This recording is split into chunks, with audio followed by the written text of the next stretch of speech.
Hello, everyone from all over the world. Welcome to the program Mining for the Truth. Joseph Atta is my name from Ghana, West Africa. Mining for the Truth refers to the process of digging to discover the undiluted doctrines of Christ. I attend Church of Christ. It has two reasons as follows. One, to teach the word. John 1 verse 1. In the beginning was the word, and the word was with God, and the word was God. You can prove. Reading Genesis 1 verse 1. In the beginning, God created the heavens and the earth. The plural Hebrew word for God there is Elohim, God the Father, God the Son Jesus Christ, God the Holy Spirit. Elohim means God is powerful and God of creation. 2, to teach the truth. John 8:32. And you will know the truth, and the truth will make you free. What is the truth? John 17:17. Sanctify them by your truth, your word is truth. What is the truth manifestation? John 14 verse 6.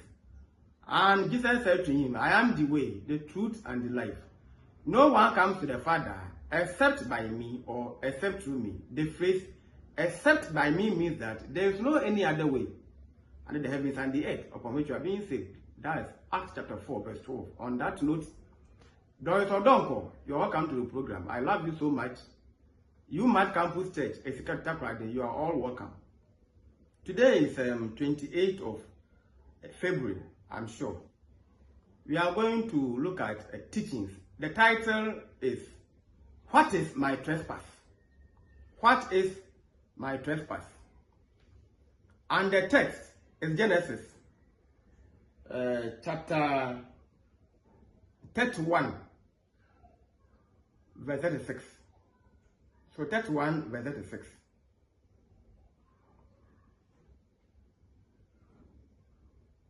I will read and then I will explain.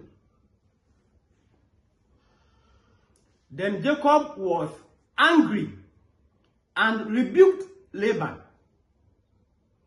And Jacob answered and said to Laban, What is my trespass? What is my sin? That you have so hotly pursued me. So this was an interrogative question. What is my trespass? What is my sin? That you have so hotly pursued me.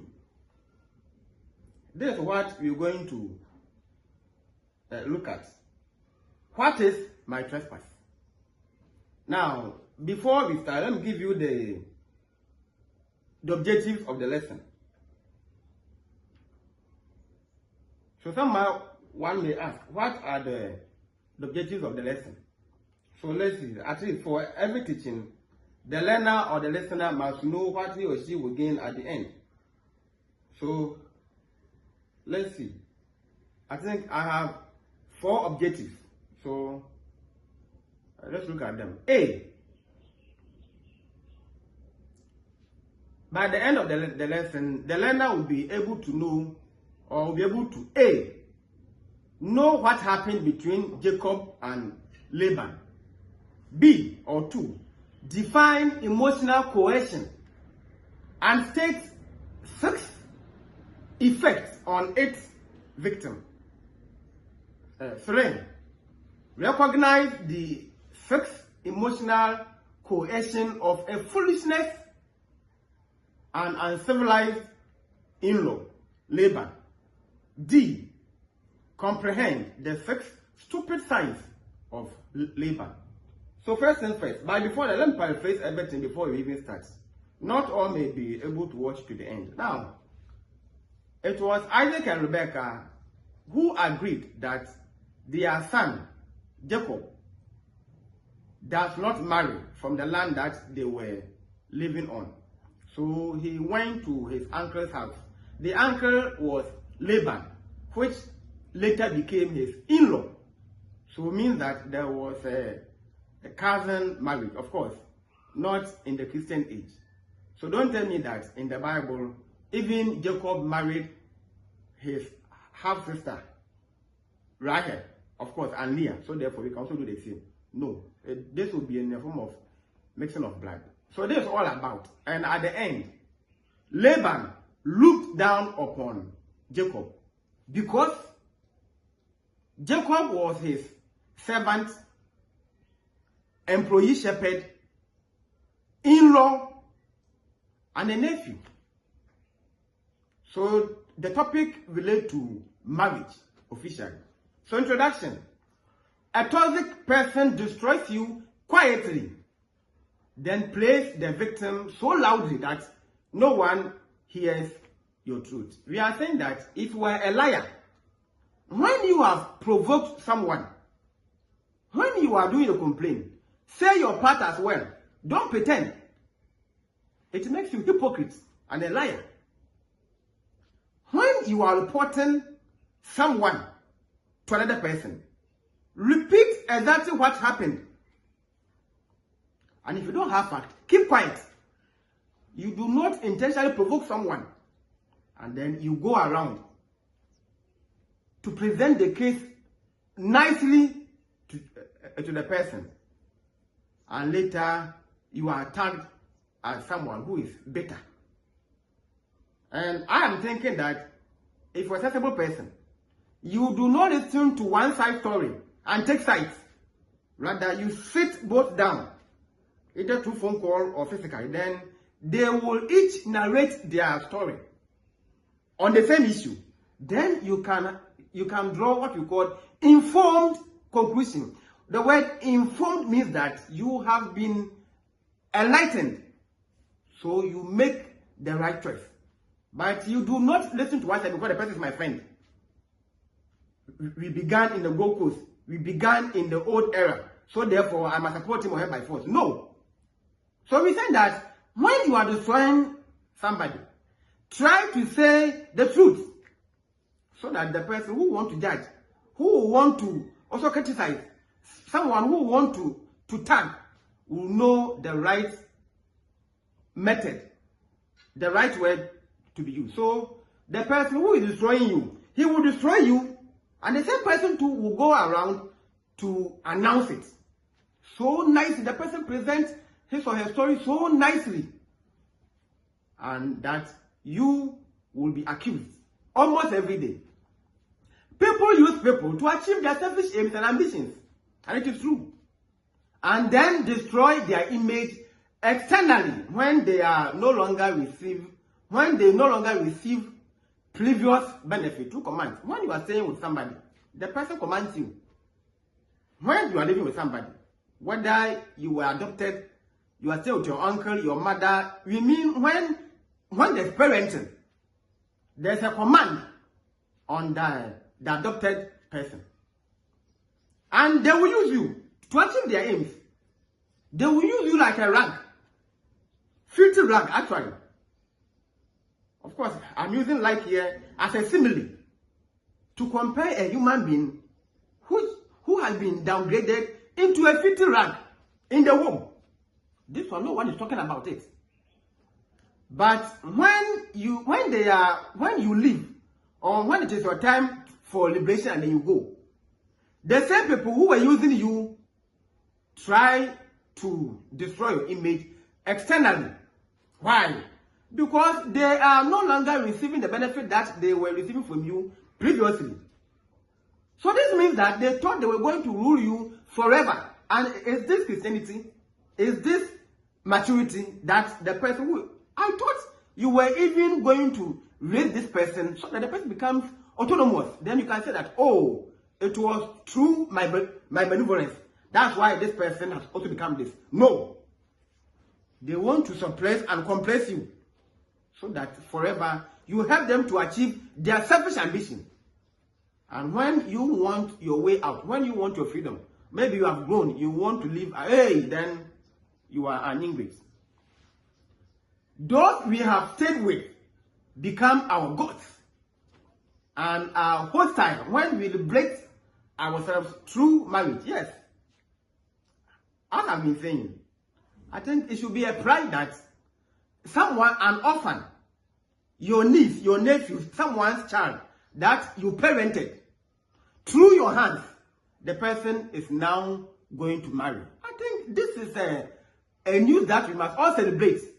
And if you did your work well, you are not the one to even demand. You understand?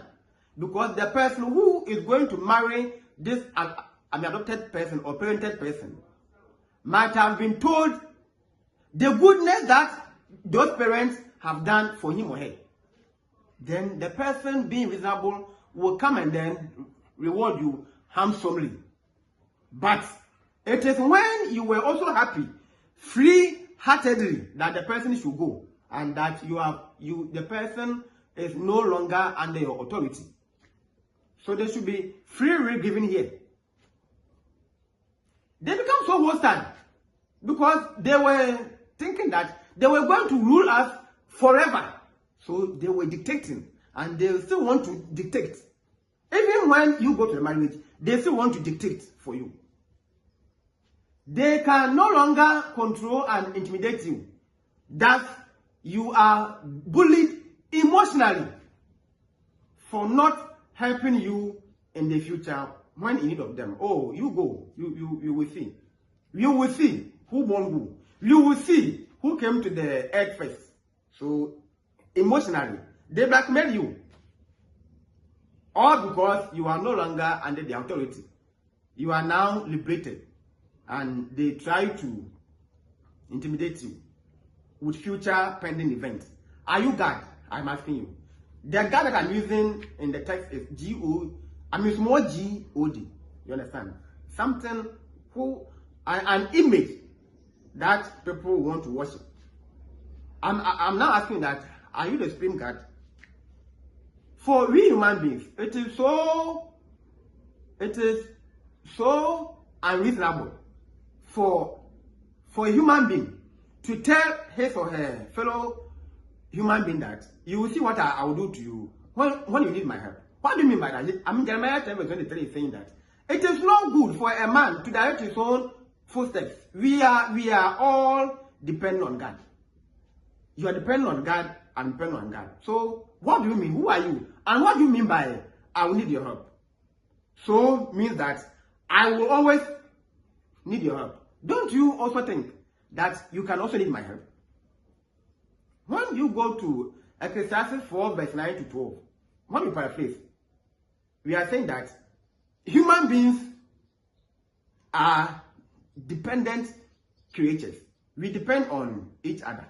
So don't sit down somewhere after someone has liberated him or herself. Then you give a warning, stern warning that you will see when you need my help. I will say, Father, I will go and hire someone to replace you. Me, I love challenge a lot. You can't challenge me. When you challenge me, you make me annoyed, and I will see to that I will defeat you. If you throw this challenge to me, when it is time that I should call you my mother to come and perform a duty, I will hire someone. I will neglect you. I will reject and then neglect you. I want you to know that you didn't create the world. When you gave birth to me, doesn't mean that you are my God. So you have no right, whoever you are, to decide my destiny. You can't decide someone's destiny. It is not true. It is never true that a human being can. It is never true. Even when you curse this person, maybe God is giving you some kind of allowance. With time, like every you do has expiry date in some way. They often portray you as an ingrate, no matter what you do. So always you carry a burden of guilt on your shoulders and also on your forehead, because you have been tagged as an ingrate. And that is what they will tell people. That's why I'm saying that a toxic person destroys you quietly, then plays the victim so loudly that no one hears your truth. Whatever you say, none will listen to you because they have been friends for ages. And they are not ready to separate by listening to the truth.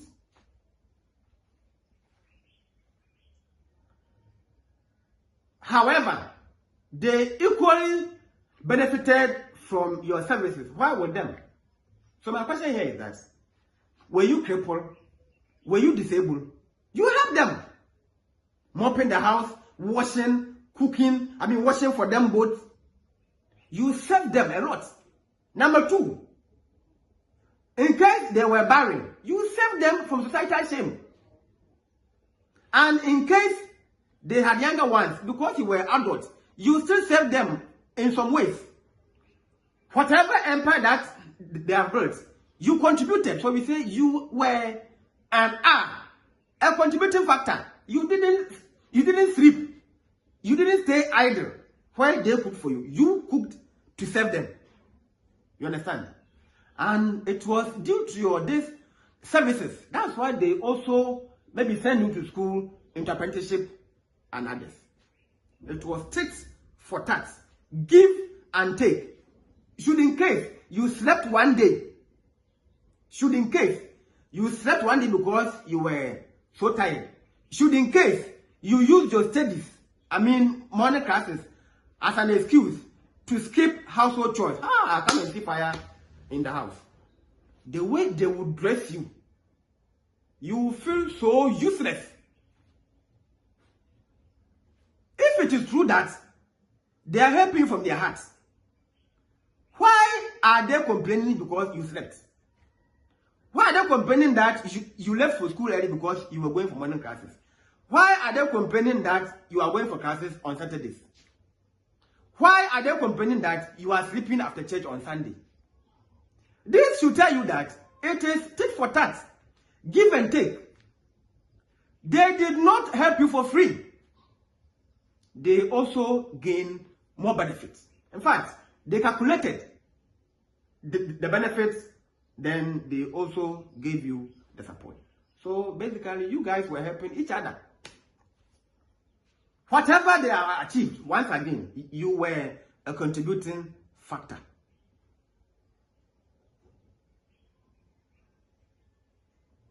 And sometimes, when you continuously refuse the chores or the work at home, they can easily sack you from the house because you are there idle. My question is that if they are into parenthood, wouldn't they feed their children even when they sleep? Now, supposing that they have had their own children and you were with them, you will do the donkey work. If you don't cook, you won't eat. But their children, even when they sleep, they will cook. In fact, you will cook and serve them. Then you see the disparity that indeed I am not one of their own. They will use you than they will use their children. For all you know, for some instance, you see that no, what they are doing to me isn't the same as what they are doing to their children. I pray that nobody goes to stay with nobody. It is ideal that parents must take care of their own children. It is ideal because some will grow to become, emotionally burdened. You see, they are hunted and they are haunted based on the treatment that they went through when with their aunties, their uncles, and then others. For all you know, sometimes the husbands or some are even molested. Some are sexually abused in the home, and the wife of this husband will never talk about it. Yes, and the same person will later pretend that he or she loved the person. Isn't this force? If it was your own child, would you have attempted to sleep with or to molest? We are saying that these orphans, most of them are even selling into sex trades, especially if you go outside Ghana. You are the one who is being abused.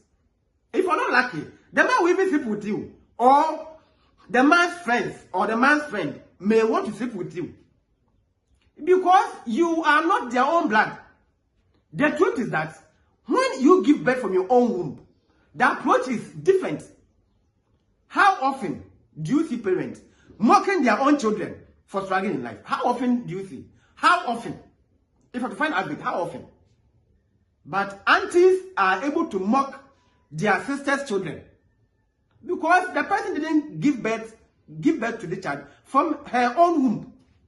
That approach is different. It is so painful. Even if you're a teacher, as I sit here, when I meet my students in town who isn't practicing engineering, then I see myself as a failure. You see that I become so sad and I become so worried that so means that was it that I didn't do my work or not? Because I don't have more money to send this person to school. Because I taught this student, I feel for him. So also when you give birth from your own womb, You will never be happy mocking your own child when the person is in his trying or trial times.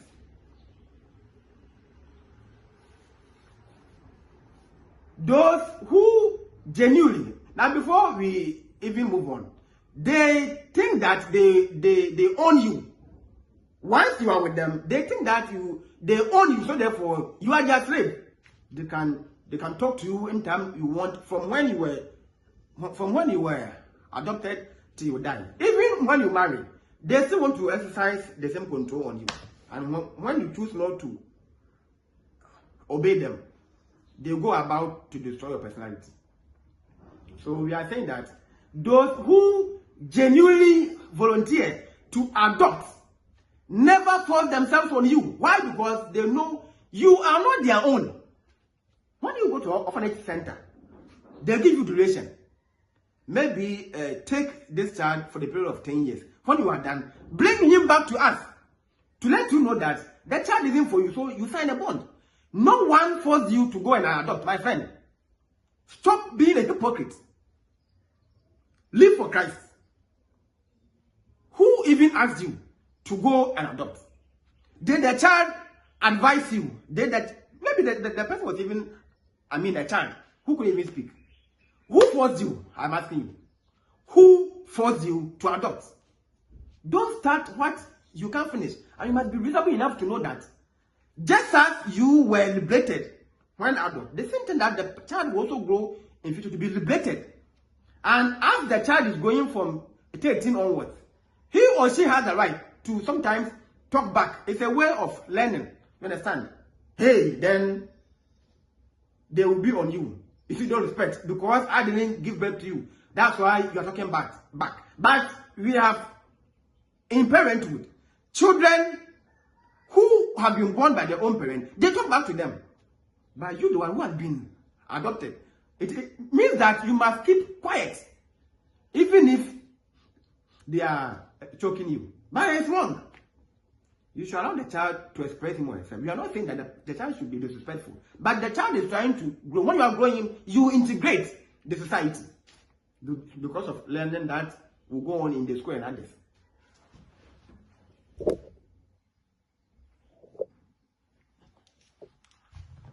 So you must not assume that the child that does not respect. We have also talked back to our own parents before, because we were growing. And that is called challenge. You see, challenge is different from problem. When you are growing and you are learning, there's a challenge to know. You understand? Now, hypocrites are those who pretend to help, but tend to manipulate. They will tell the whole world that they are helping you, but it's a lie. They will also manipulate you. It's when you liberate yourself, it's when you know whether they were really taking care of you or they were pretending to manipulate you. If you are not manipulating, why the emotional coercion?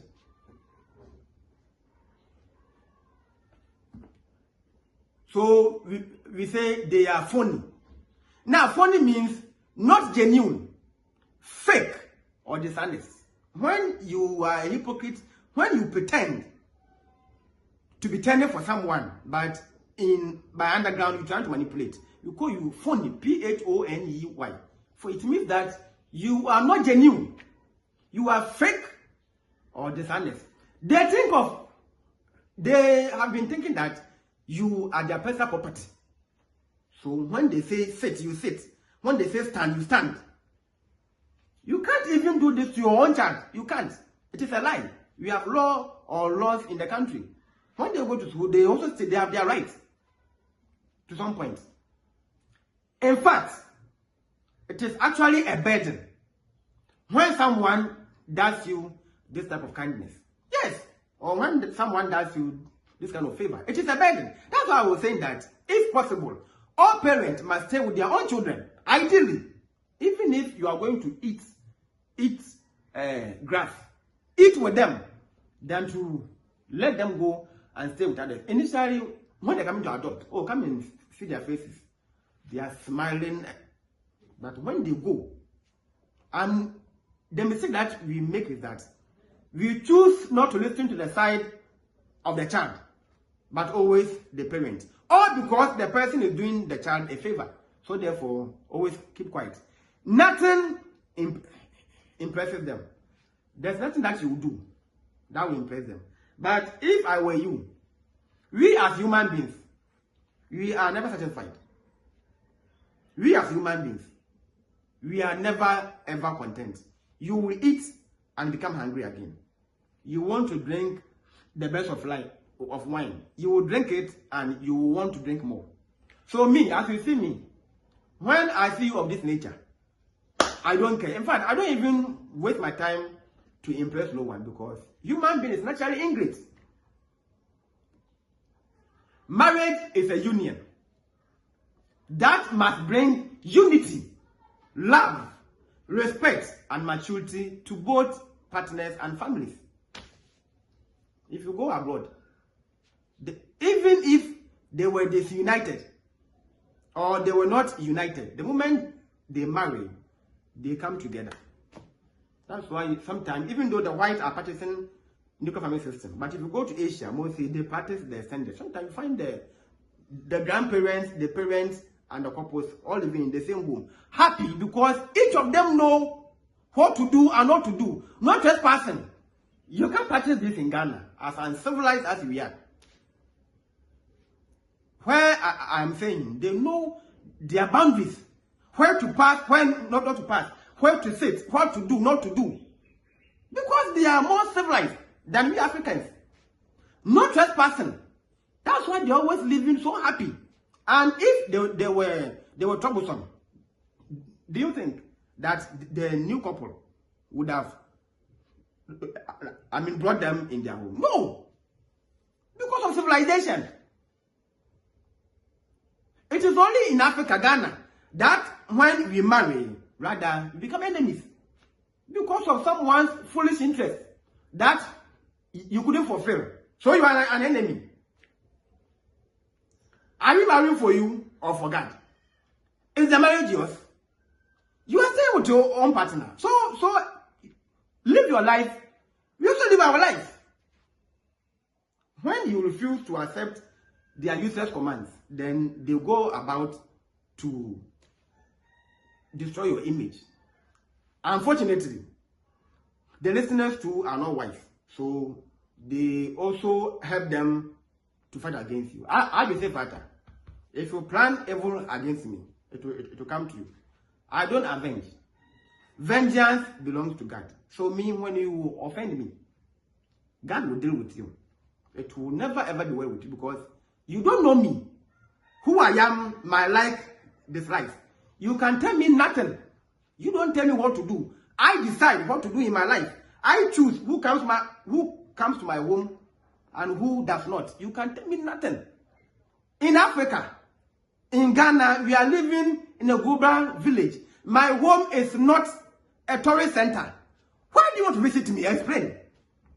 Same thing, same environment. We are in Ghana is a village. Those who travel abroad, they come and say that, oh, Ghana is a village. If Ghana is a village, my home is not a castle. My home isn't a tourist center. Why do you want to visit me by force? I won't understand. Why do you want to visit me? For what? So if I should tell you not to, why are you annoying? Then I mean that you are a rich or a wizard. Why are you peeved that I have chosen not to allow you into my home? Why do you want to come to my home? It's my question. If you are sensible enough, you must know that when people marry afresh, there's more pressure. They need to plan their life, so you have to leave them alone to think on their own, because they have suffered being singles and a whole lot. They have gone through so many challenges. They might even face problems preparing for the marriage. Why do you visit them at the early stage? Why? Is my question. Did you also receive the same treatment when you marry? You should be reasonable enough. And even if you receive same, your time isn't our time. And your like is my dislikes. My dislikes may be your like. You and I are unequal. So we say inequality. Of course, we move on. There must be a difference between parents and in-laws. When you come to Africa, Ghana, of course, someone thinks that by giving his daughter or son to you, he or she has a control over you. It is not true. Now, difference refers to polite or respectful behavior one shows towards someone. It is only in Ghana that the parent of the wife choose always to insult, to disrespect the husband. It is only in Ghana. Who forced you to give your child, your daughter, your beloved daughter into marriage? Who forced you? Who forced you? You gave her out by your own choice. Sometimes the lady was even a burden on them. So they were even worrying her. They were chasing her out. They were sacking her to go to marry. Now she's married. Why are you insulting the man? Because I'm sure the person used the right channel. Why did they disrespect? And in marriage, who should be respected? The man or the woman? It was the man who paid the price, the money, in full, actually. Your child was not even impregnated, so that you'll be ashamed. It is a blessing when your child marries without pregnancy. Yet the man is always insulted. We are still on the introduction. We are trying to deduce to the story of Jacob and his foolish in-law uncle Laban. So difference refers to polite or respectful behavior one shows towards someone. We must respect each other. Me, if you disrespect me, how can I attack? If you disrespect me, I will disrespect you. Yeah, me, that's how I am. It is not always that I will let you go. You are not important than I am. You are not a human being than I am. We are all the same. We are all the same. You understand? So you can tell me nothing. I will not let you insult me because I married your daughter. I will not let my mother insult my wife because she's married to her son. It is impossible. And I will never, in fact, they won't even do it. No, none of my family members can call me on phone to record audio to me through narrow dispute and mention my wife's name. You are in danger. You are in trouble. The way I will come and deal with you. If you have issue with me, it should be between you and I. Don't bring my wife's name in the conversation. So this means that I must create a barrier between my family and my wife so that they don't have the opportunity to walk into my home to insult her. The same thing that the wife too must do.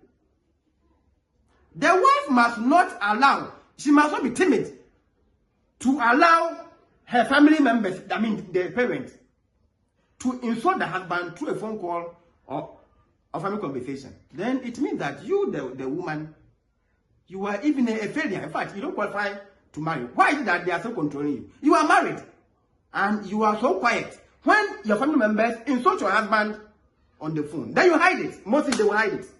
The women are the first class liars, and then they are also first class hypocrites. They are always pretending because they can't stand on their own. How can you allow your parent to insult your spouse? For what? Why should you even allow this to happen? It means that they are going to use her face or his face as a doormat. They can walk into the house anytime. In fact, the truth is that if you are disrespected, then your spouse is a culprit. Yes, it's truth. This is the truth. If a partner is being disrespected by his or her in-laws, then the spouse is a contributing factor because he or she has refused to rebuke them, to refrain from such stupidity. How dare you? But you are even living with your husband, so you can you insult your mother or the father? Why are you, allowing them to insult your partner? And you sleep with the same person in the womb. And you are saying you love. Is this love? If not in Africa, you know that you can't tell your husband because women are somehow fearful. But you should be able to correct them. That this should be their first and last. If they have issue with you, then it should be with you. And not by bringing the husband to them. If the husband should hear this, it can lead to separation. Massive grudge. Because the woman has refused to build a bridge. And yet always they claim, oh, I love my husband. It is fake. Me always I'm saying that love and marriage in Ghana is fake. Women, they lie a lot. They lie to deceive. By me, as you see, I'm very vigilant. Me, I sense things. So I can guess. And my guess is true. Me, personally or naturally, that's how I was created. We move on. Jacob committed no offense or no sin. I'm trying to define a trespass. Jacob did not commit any offense or sin. But due to the disrespect and underration from his foolish in-law, merited an accusation. What did he do? What did Jacob do to Laban? So when Laban was questioned, then he was standing there as a toy or cartoon. She couldn't even speak. Because he trespassed. All was because of disrespect and then underration. When you are in Ghana and you marry, your in-laws will always, they will disrespect you. And they will underrate you. You see, a marriage in Ghana, the respect is based on money. When you are wealthy, if you are working with the mines, if you are driving a car, they will lie down for you to work on them. But you are hereby informed that not everybody will reveal his hidden secrets. In case you are unaware. Some are working at the mines. They are poor in the home. They can't even sponsor their families. In case you are unaware.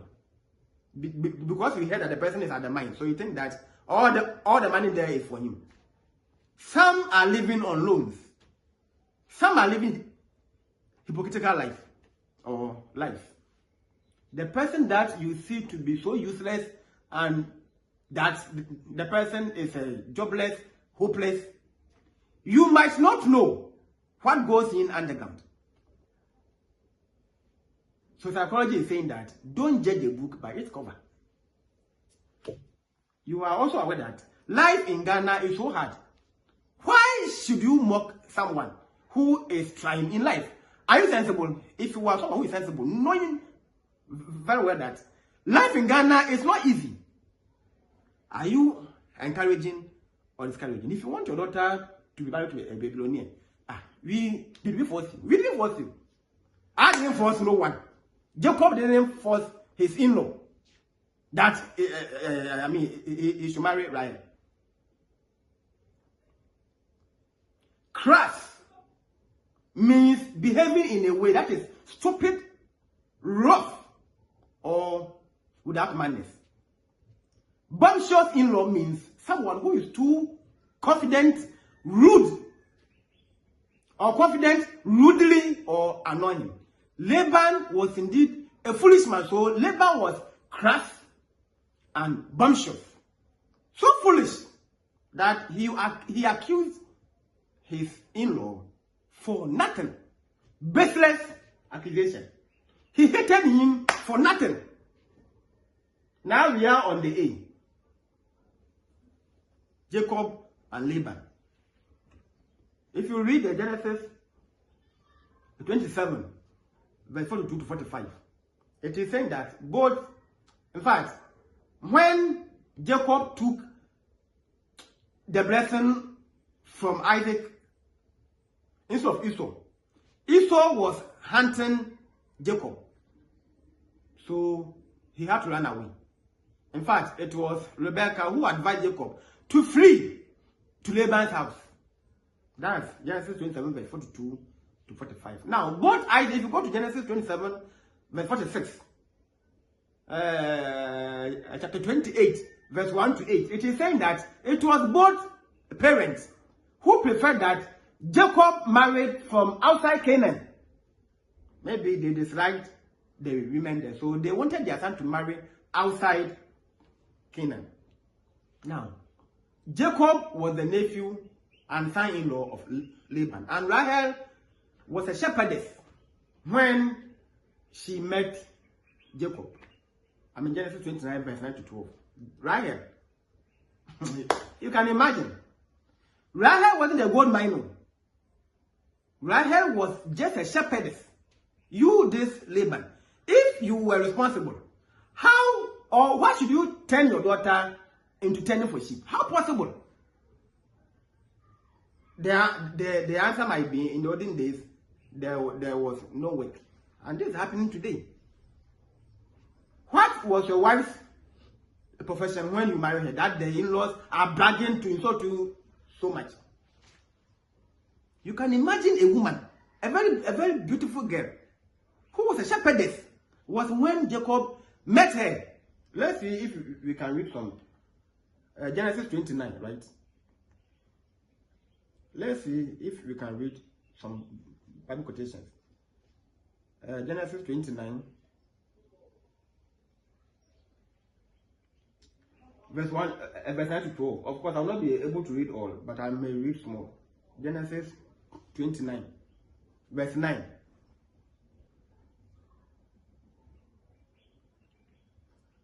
I think I will read all. Now, while he was still speaking with them, Rahel came with her father's sheep, for she was a shepherdess. Verse 10. And it came to pass, when Jacob saw Rahel, the daughter of Laban, his mother's brother, and the sheep of Laban, and the sheep of Laban, his mother's brother, that Jacob went near and rolled a stone from the well's mouth and watered the flock of Laban, his mother's brother. Verse 11. Then Jacob kissed Rahel and lifted up his voice and wept. So this was love at first sight. So you understand why Jacob loved Rahel so much, even though initially she was barren. And Jacob told Rahel that he was her father's relative and that he was Rebekah's son. So she ran and told her father. Who ran? You mean Rebekah. So here she summarized that Jacob was the nephew of Laban and that Rebekah was her cousin. Now, Solomon concluded, if you read Ecclesiastes 4:1, verse 9 and 10, that there is nothing new under the sun. Even the new things had already been in ancient times before us. Why am I saying this? The conflict and quarrel between Jacob and his in-laws, or his in-law, continues in today's marriage. So if you are, in case you are quarreling with your in-law, my friend, has nothing. I didn't invent. It was invented by Jacob. So don't blame me. There are more foolishness in Ghanaian marriage. So don't fear to call your in-laws to order when they fool. Don't fear to quarrel with them. Don't fear to question them. We are all human beings. None is important than the other. Don't allow no one to intimidate you in your own home. Because when you went there, they give you a list. Marriage isn't for free in Ghana here. Do you know how men suffer to gather money? Do you think it's easy to go to school, do your service, write more applications, become a volunteer, to be intimidated, to be mocked, to be insulted, and when you are employed, you don't even spend your hard-earned money. You start to save because you want to marry the woman you love. And at the end, some foolish in-laws somewhere, how much did they even spend when they were getting married? Their word isn't our word. and they want to use you as a rag. I just say, Father, when you bring it, I will meet you. If you confront me, I will approach you. I will never let you go escort free. If you don't like the marriage, come and pick your child and go. And you will even save me. In fact, I will become a millionaire within 1 year. Yes. Within 1 year savings, I'll become a millionaire. In Ghana here. So me, I fear nothing. If you think that you are that proud and arrogant, and that maybe I don't deserve your daughter, fine. I have no issue. Come and take her to your home. And I'll be free forever. I will save, build, and move on with my life. I care for nothing. Nothing concerns me in this life. So therefore, I will not sit down to allow somebody somewhere to come and then insult me, not because I'm married to the child, the daughter, or the son. The wife too must not allow her in-laws to also come and intimidate her. Because when she married the son was not at the apex. Maybe this woman met the boy or the man some years ago when he was nothing, when he was nobody. And she has been able to stay and sacrifice all this while. So when she marries, she must enjoy the marriage. That's why you see men buying cars for their wives and not their mothers. Of course, the mother gave birth to him. But at the end, we're going to account for the wife to God, not the mother. So mostly, men love their wives than their mothers. Few cases that the man will buy a car for the mother and the wife. It means that the wife is very disrespectful, that she has not been doing her duties well. Yes, it is true. And so women are blessed in this guy. When you meet them, then start things. In fact, you profit a lot. You're going to expand, and then you build an empire. So women, I've been saying that women in Ghana, I mean, the several ones, they know how to love properly. Unless maybe you motivate them. But with my own experience, I've seen that my wife has sacrificed a lot. In fact, a lot. What she has done for me, I can't do for her. Yes, that one, of course, I will not tell you the full story. But I see that what she has done for me, I cannot pay her back. So when my mother comes to my home and sees that my wife is sleeping and resting, she has no right to call her lazy. Mind your own business. When you visit me, I give you your room. You keep quiet and sleep in your room. Period. No trespassing from nowhere. Otherwise, stay where you are, and then you'll be free. How many of your in-laws visited you when you married in the Gold Coast era? And is it even composed that you? Why do they even want to visit? It's my problem. Why can't you live alone and then you also live alone? Must you always visit? I think you should be there when we need them. They will call you. Why are you forcing yourself on us? Leave them to be on their own, and then you also continue to enjoy your home. My wife has suffered a lot, and I will accept no brother, no mother, no parent, no family member from somewhere, nowhere to come and then when you come here, I will sack you. In fact, there's a rule in my home that if you don't call us, precisely me, to plan with my wife, then you come. If I come home, I will sack you. My home is not a choba where you can walk in anytime to check if the soup is ready, if the food, no. Book appointment, advance appointment. Me, that's how I am. Because I don't like human beings. That's why I'm not staying in Zongo or Salami area. I stay at new site. Because I don't like socialization. I need my privacy. That's why I'm staying where I'm staying. There are so many areas around. I chose where I'm staying because I want my privacy. This is the sense that you must learn. That this person wants, or these people want their privacy. With time, we will invite you. You understand? With time, when we start you are someone who is good, having some kind of positive support. We will come and visit you. Our children will come and visit you. But when we see that you are a troublemaker from the beginning, then you create your own barrier. Yes, me, that's how I am. When you cause a problem in my marriage, I note you down. Then I'll see that you want to break my home. Why is it that when you visit and you return, then there's a problem in the home? It means that you have a bad spirit. When you were coming, we were at peace. Why is it that when you came and then you left, or even when you came, then my wife and I were not all that free? Then you have to go. Then I will thank you. So you have to go. Then our peace. The peace is very vital in marriage. We will not allow, or I will not allow anyone from nowhere to come and create gap in my home. You will go. That very day, I will thank you to go. If you misbehave to, I will make sure you are arrested. Because I don't need anything to come and do in your home. Your home, you don't come there. That's what I'm saying. That Ghana is a village. Your home isn't a tourist center. Why should I come there?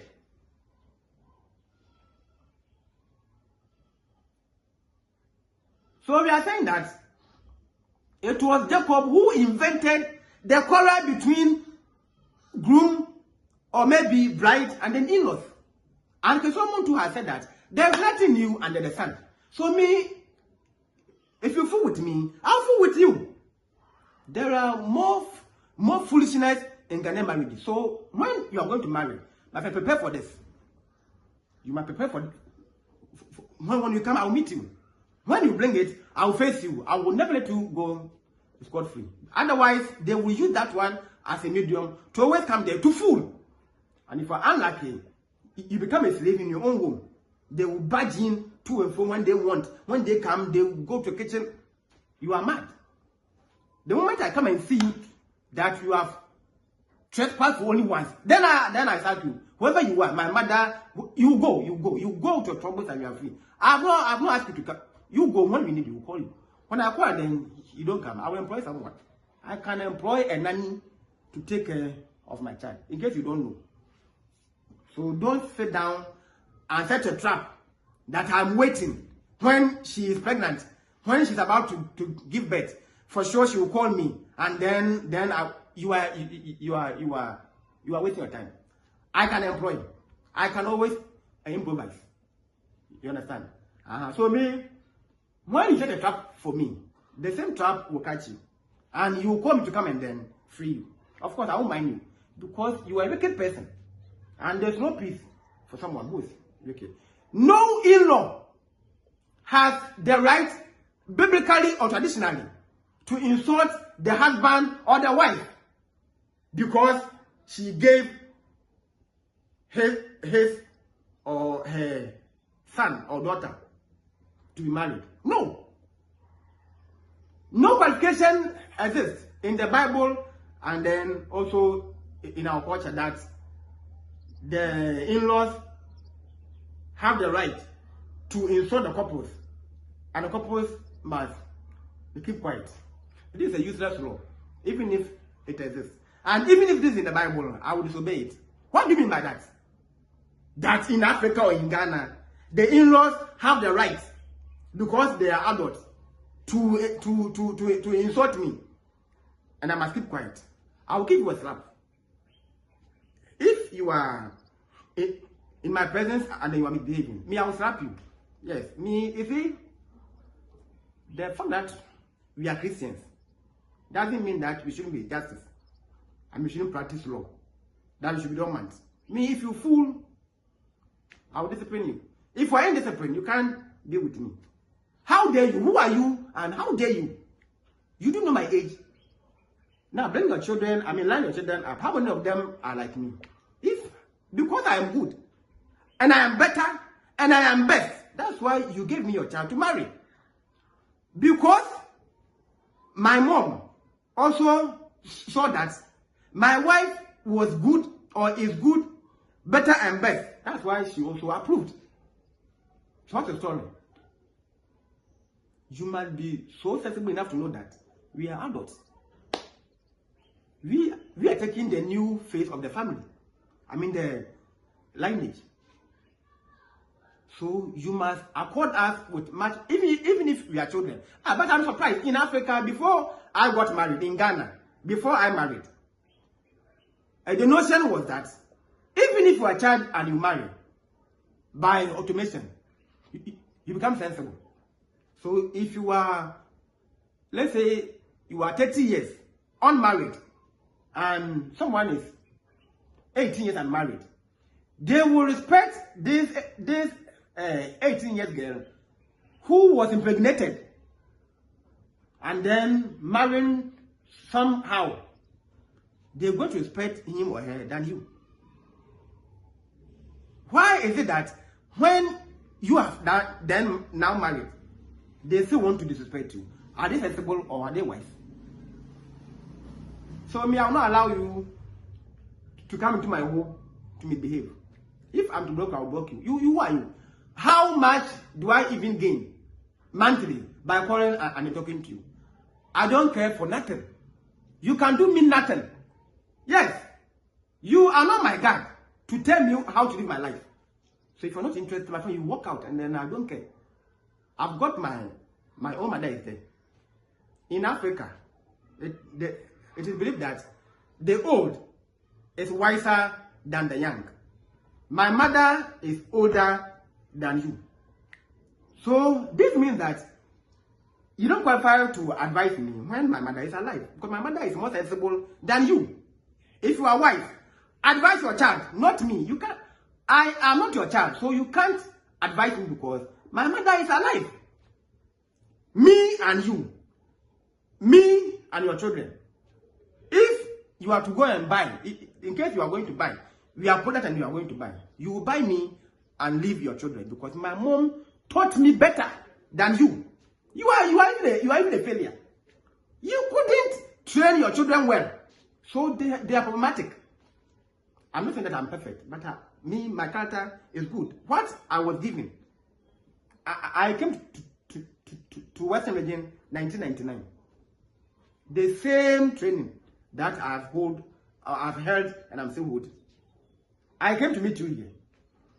What about you?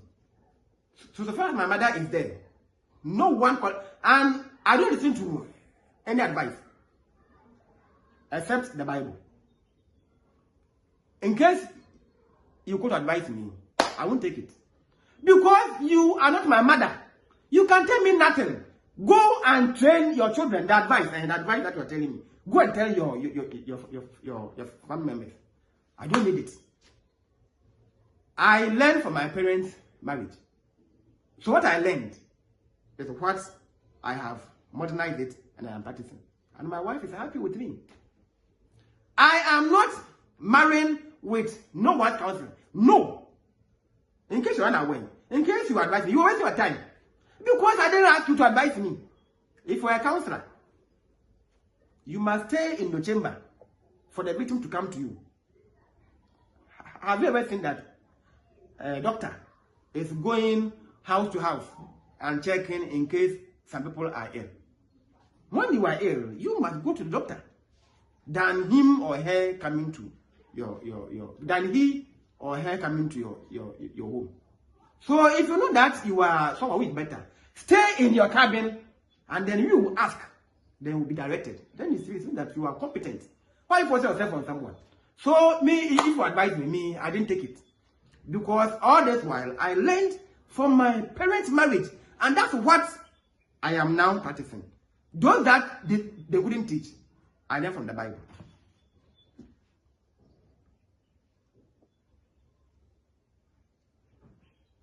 Ephesians 4 verse 29 is saying that, let no corrupt word proceed from your mouth. In other words, let no foolish, useless word. So if an in-law, if you I will insult you because you are a Christian, I was a Christian. You are another, I'm also an adult. My beginning is better than your beginning and even your end. Yes. My beginning right now is far better than when you married. Who are you? What have you achieved that I can achieve? You are even aging, almost coming on pension or others. I've just begun. If if I want to achieve, I can reach the sky if I want to. My purpose in life isn't about buying cars, building. No. So if, in case I don't buy a car, don't try to equate your life with me, because I have my own agenda. But I want you to know that my beginning is far better. And of course, it is true. When you married, now compare your pictures to me right now. This means that I can go far and far and far ahead of you. You don't qualify to underestimate me. And if you are wise, Bible is saying that let no corrupt word proceed from your mouth. You claim to be an adult, but you chose to insult. When you insult, we insult you back.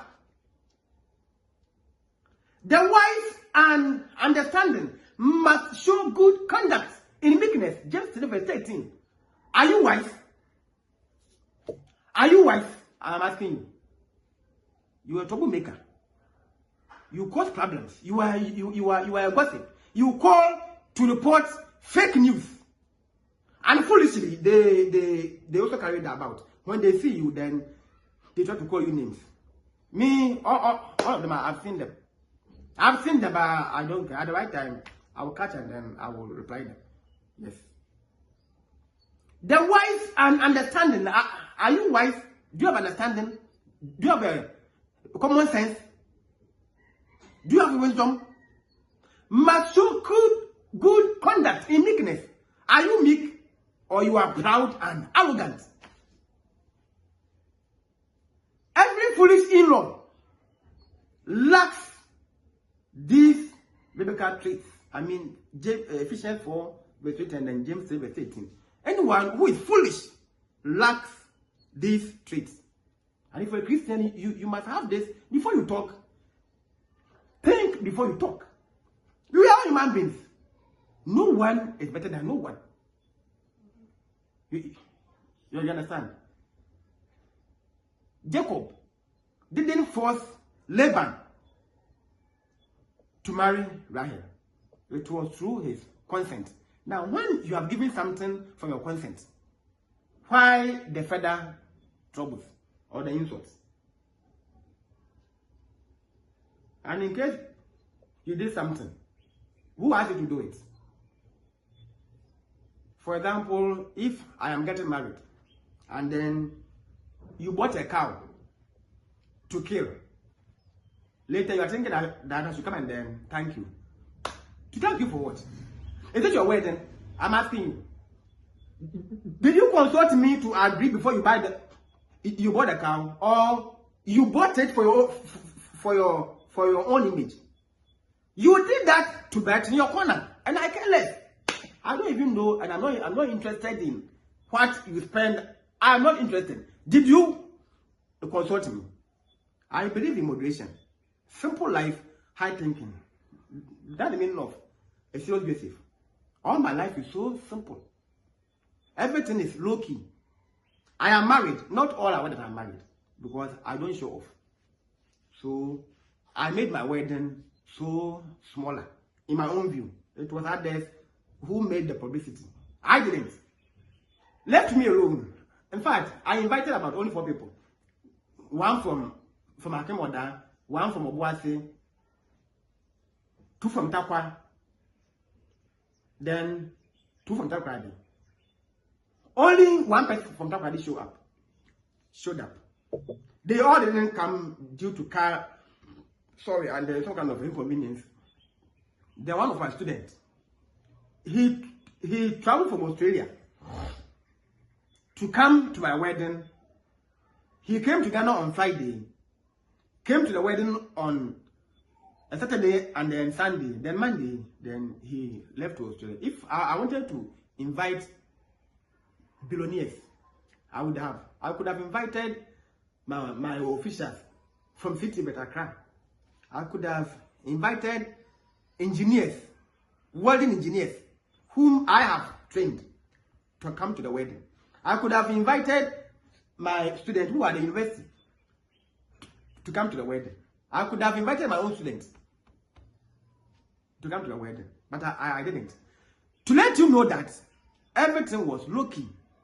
So if you thought that you also had power, so therefore you did something, my friend, you see, to hell with your grievances, your discouragement, disappointment. I don't care. If you die, you die and go to hell. Who cares? Did I advise you to do it? Did you consult me? You can suggest, not to impose. So whatever I refused, and then you did it, I'm not interested. You did not do it for me, because the list that I took, I provided everything. No one gave me no money to be added to buy the list. These are senses that you must hear when you are worshiping. Tell them this one also, that you did me a favor. How much did you give me to be added to buy my items? You did not. And in marriage, the focus is the family, the ring, and then certificate, and they are all here. I didn't want publicity, so I wanted the wedding to be so simple. You can't do me a favor, because as you see me, I'm not poor. As you see me, I'm not poor. In case you are unaware, and even if I don't have money, I will call my brothers, and the car that I sat in was my brother. He drove from Accra. In case you think we are poor, it is because of our beginning, humble beginning. That's why we have chosen to be so simple. We are not poor. My brother brought his car from Accra to come here to pick me. He drove me morning and then evening. We are not poor. I didn't borrow no car from nowhere.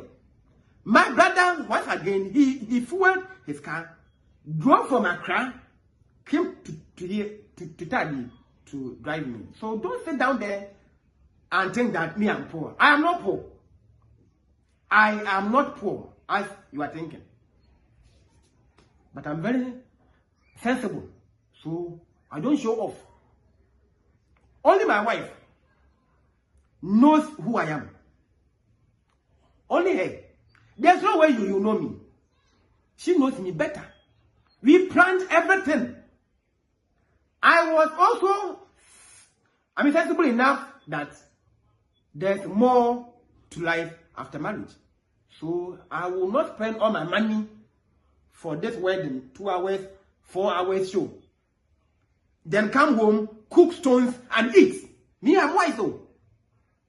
Big brain. So I limited these expenses on the events. Saved money for the future. We took no food from no one. We took no food from no one. By God's grace.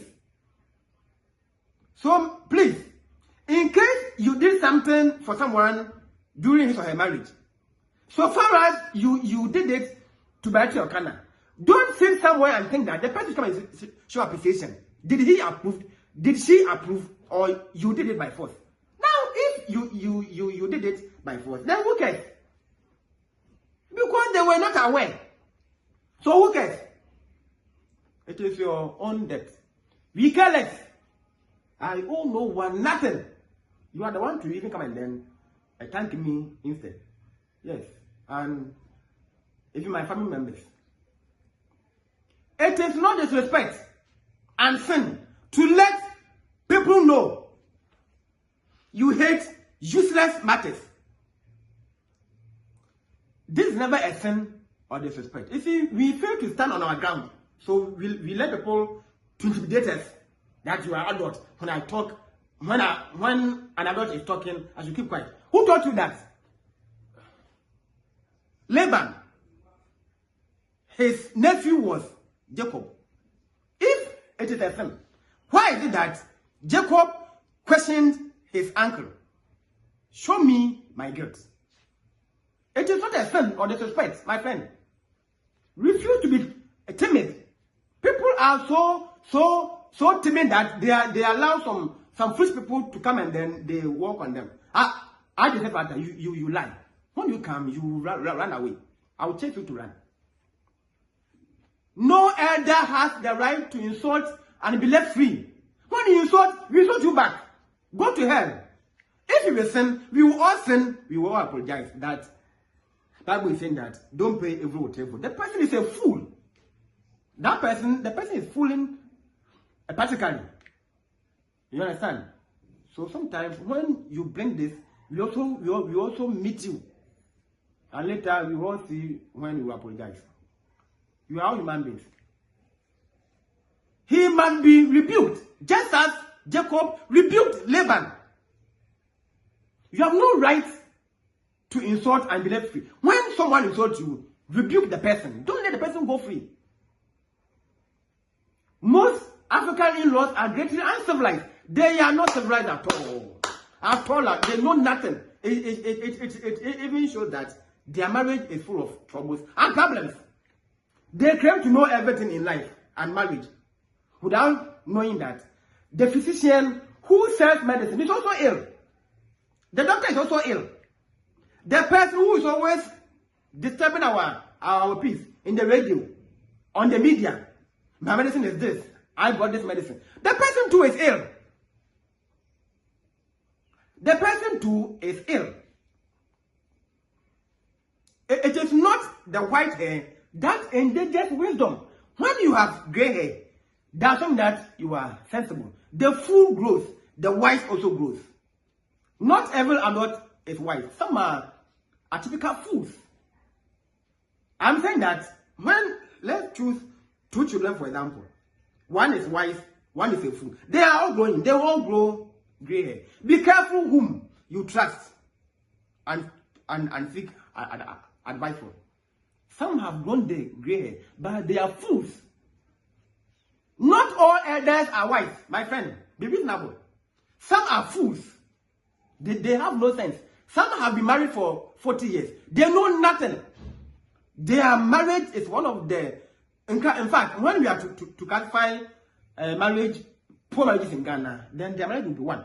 They claim to be the counselors. People who don't know how to do it are the first to always... They are always the first to tell you how it is done. People who don't know how to do it are always the first to tell you how it is done. The person is a handicap and claiming, oh, this thing you have done and done and done. It is not true. It is envy. It is envy. So be careful. Once again, it is not the white hair that endangers wisdom. An in-law is not a parent and a God to be obeyed or worshipped. My in-law isn't my parent. As I'm saying, I have my parents are there. I don't need you to be my parent. My wife, my mother doesn't need her. Because as we speak, it's our sisters there. I don't like sisters, I don't like brothers. So my wife is not the daughter of my mother. Maybe she also does not need her as a mother. Likewise, I don't need my in-law to be my parent. My parents are there, and even if they are dead, I don't need no one to be my parent. Period. If he or she misbehaves, immediate correction must be rendered. When they fool, you correct them at once. No in-law has no right to dictate to the incoming groom or bride. No in-law has no right nowhere.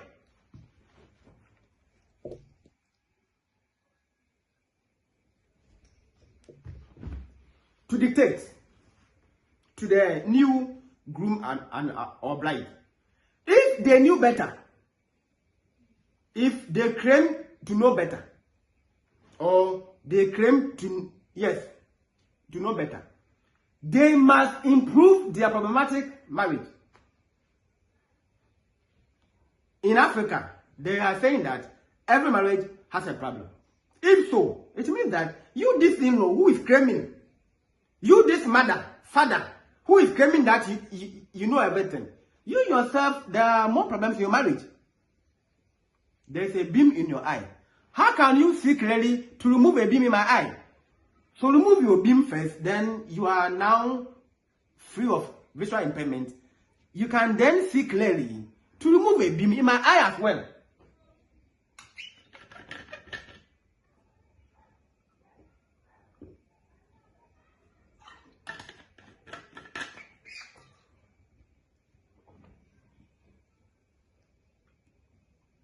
Laban set Jacob's teeth on edge. So it's an idiom. The idiom set one's teeth on edge denotes to irritate or annoy intensely. They will irritate you. Me, I'll talk. That they will irritate you. Then when you talk, they say don't respect. Who are you? Me, I'll talk. If you misbehave, I will arrest you.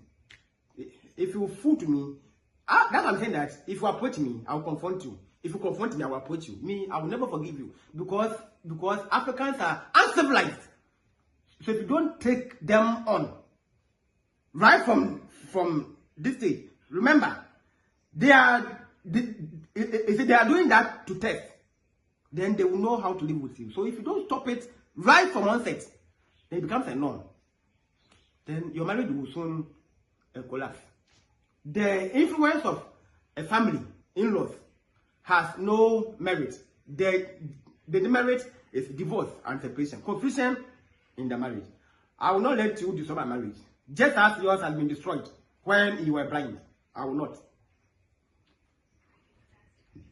You see, my wife and I are married to the end, happy ever and forever. So the idiom set one's teeth on edge means to irritate or annoy intensely. So Jacob was annoyed intensely. That's why he spoke. That's why he spoke. If Laban was civilized, Jacob would have kept quiet. You will see why he was angry. Anyone who does not give you peace after marriage is equally peeved that you are married and better from them. Yes. If not, why not? Someone is married and continuously you are causing problems. It means that you are peeved that he or she is married and debated. This means that you wanted the person to have been your slave forever and ever.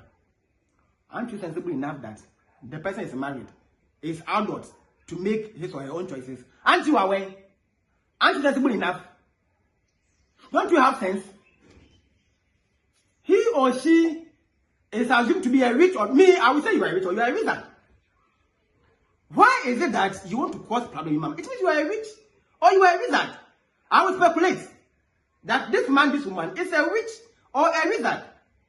Because you, each time you visit me or each time you call, the end is that there's a problem. You were rich or you were a wizard. You were also a home breaker. This is my own video. In case of any challenge, you can come and then meet him and you discuss. It's my own video. I'm recording it. The notion that we marry and marry the family is stupid. Ghanaians stupidity that when you marry, then you marry a family too. Are you sensible? I mean, did you do math in school? Did you do math? Only my wife bears my same name. That's all. In case she has 10 siblings, they bear different names. On the day of judgment, I am going to account for only my wife, not the sisters, the parents, and others. Be wise, though. Just be wise. That you don't marry just the woman. It is not my duty to send my wife's brother into school, into apprenticeship. He has parents. When I was going to marry him, it wasn't free. I was given a list. Don't you have sense that in future I was going to train or help your children financially? So therefore you shall reduce the list. I have no time for that. I didn't get any of my brothers-in-law to send me to school. So I will also not do the same thing. The best tradition goes on. I practice what I was given. Period. This is also isn't a thing in the Bible. When I get my salary at the month, if the money is not able to feed my wife and the children, I must not send any money even to my mother. You see, in Africa, the man is always fooled and overburdened. How often does the woman also sponsor the man's family into education and others? They don't. They do not. How often? Let's find out this. How often do you see that the wife of a husband is officially now taking care of? It will not even happen. Always the woman. Always the woman. Always. Always. So if for a man you are induced and you are always working assiduously, but you can't even enjoy. Me, I face facts. You understand? Because practically I have life experience. You can tell me nothing. You can show me nothing, whoever you are.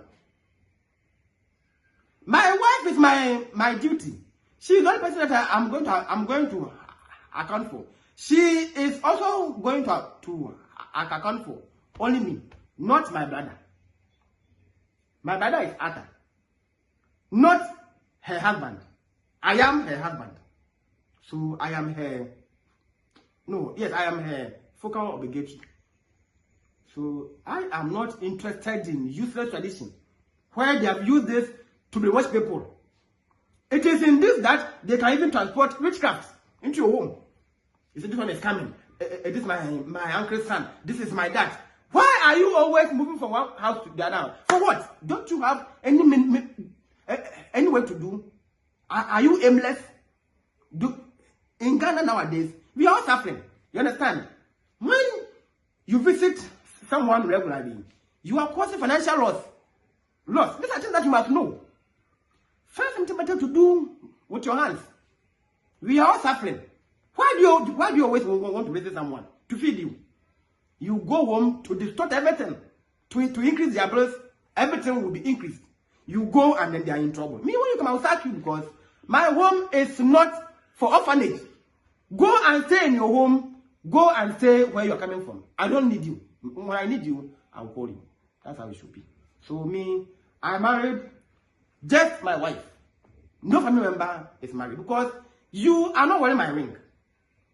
I've this at my wife's hat. She is also wearing my hat. It ends everything. Of course, I'm also reasonable to know that maybe now I have money. So wifey, do you have any brother? That one is free will, not by compulsion. You didn't pay my school fees. You, this in-law or uncle or whoever you are, saying so. You did not send me to school. You understand? You didn't pay any part to get my appointment letter. You, who are you? That you will come and then give me timetable with regards to how to live my life. Who are you and how dare you? I will sack you and I will cut ties with you forever and ever because I see that you are a home breaker. You go with your troubles. I don't take care of orphans. When I was suffering, they were mocking at me. When I was down, they were still pressing me to break. They called to insult, discouragement, a whole lot. It is not now that you pretend that you like me. You have hated me for long. Let this hatred continue forever and ever. We move on.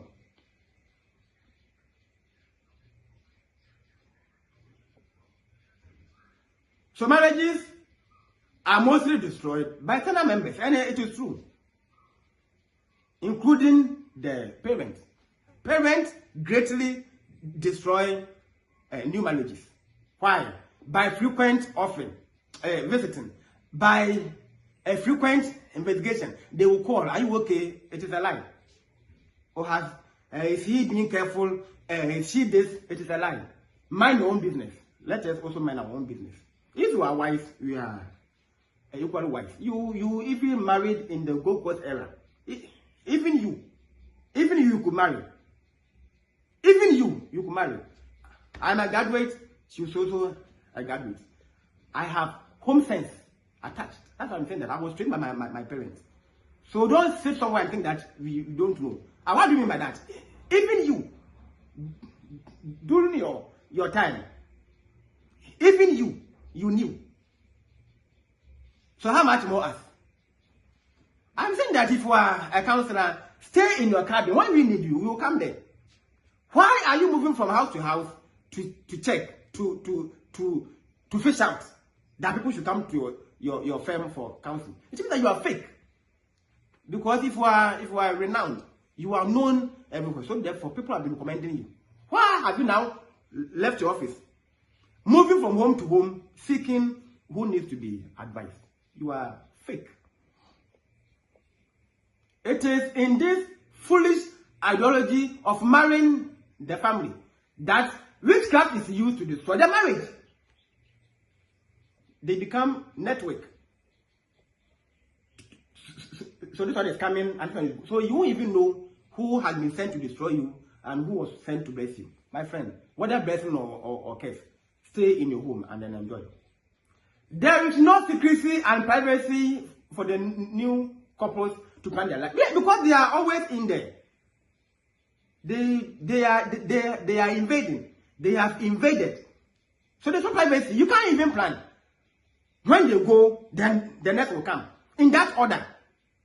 You are not even happy in the home. You have hired your own room. You can't even enjoy. You can't even sleep soundly.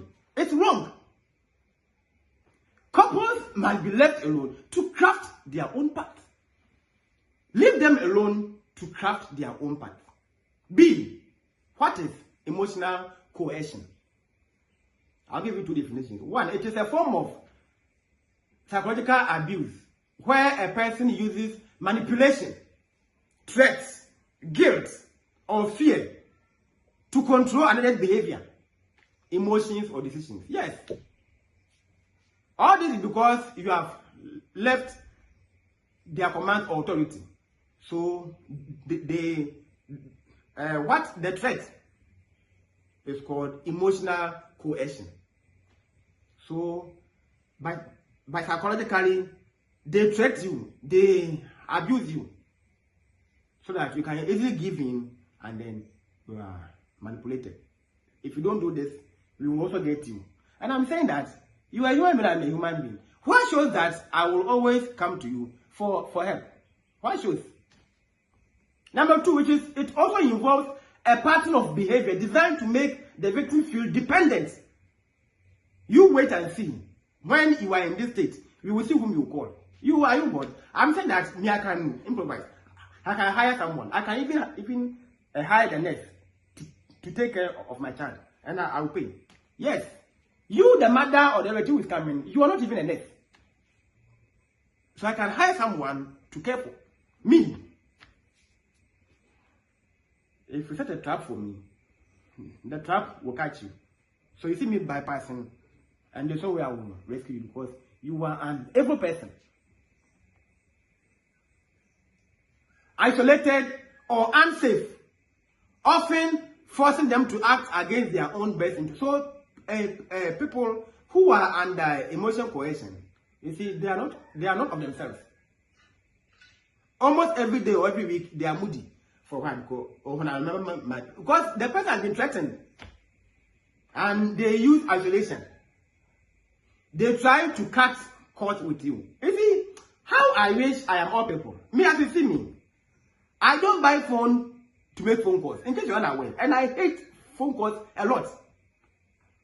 I think people don't know me. I don't buy a phone to make phone calls. My phone that I'm using to record, I'm using it to do my Bible studies, USA.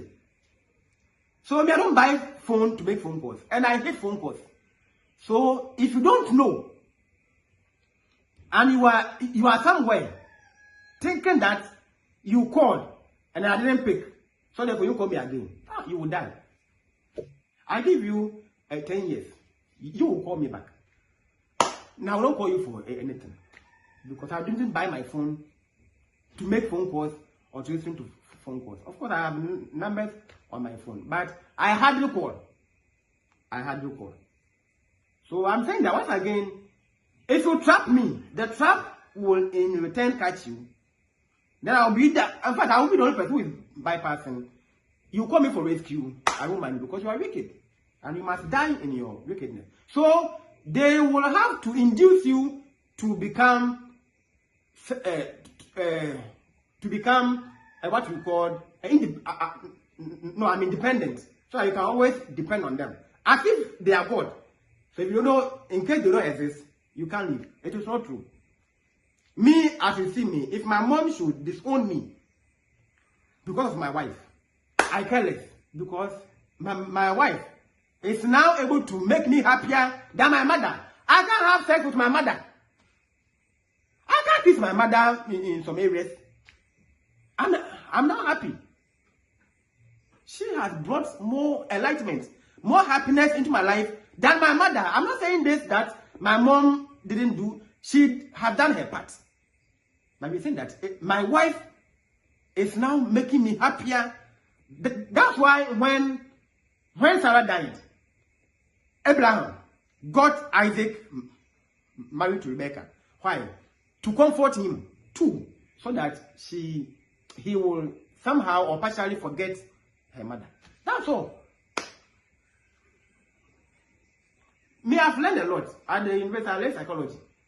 So you can't use your mind for me. You can't. Me, I will see you and I'll dump you. In fact, I'll package you and put you in a garage. You are so useless to me. Some people are so useless, but they don't know. Me, if you try to worry me, I think you're so useless because you are not in my family. I don't know you anywhere. You understand? We met here in Takrady. I don't come from Takrady. I don't listen to advice from Takrady, and I have no friend here. So you are basically useless to me, as you are elsewhere, and then you are trapping me. You will still need my help, and then you come to me. You bet, and then let's see. Because I have my parents are there, my siblings are there. I can leave my home and travel for holiday. It could be 1 week, 2 weeks, or 1 month for free. They will feed me. Everything is free.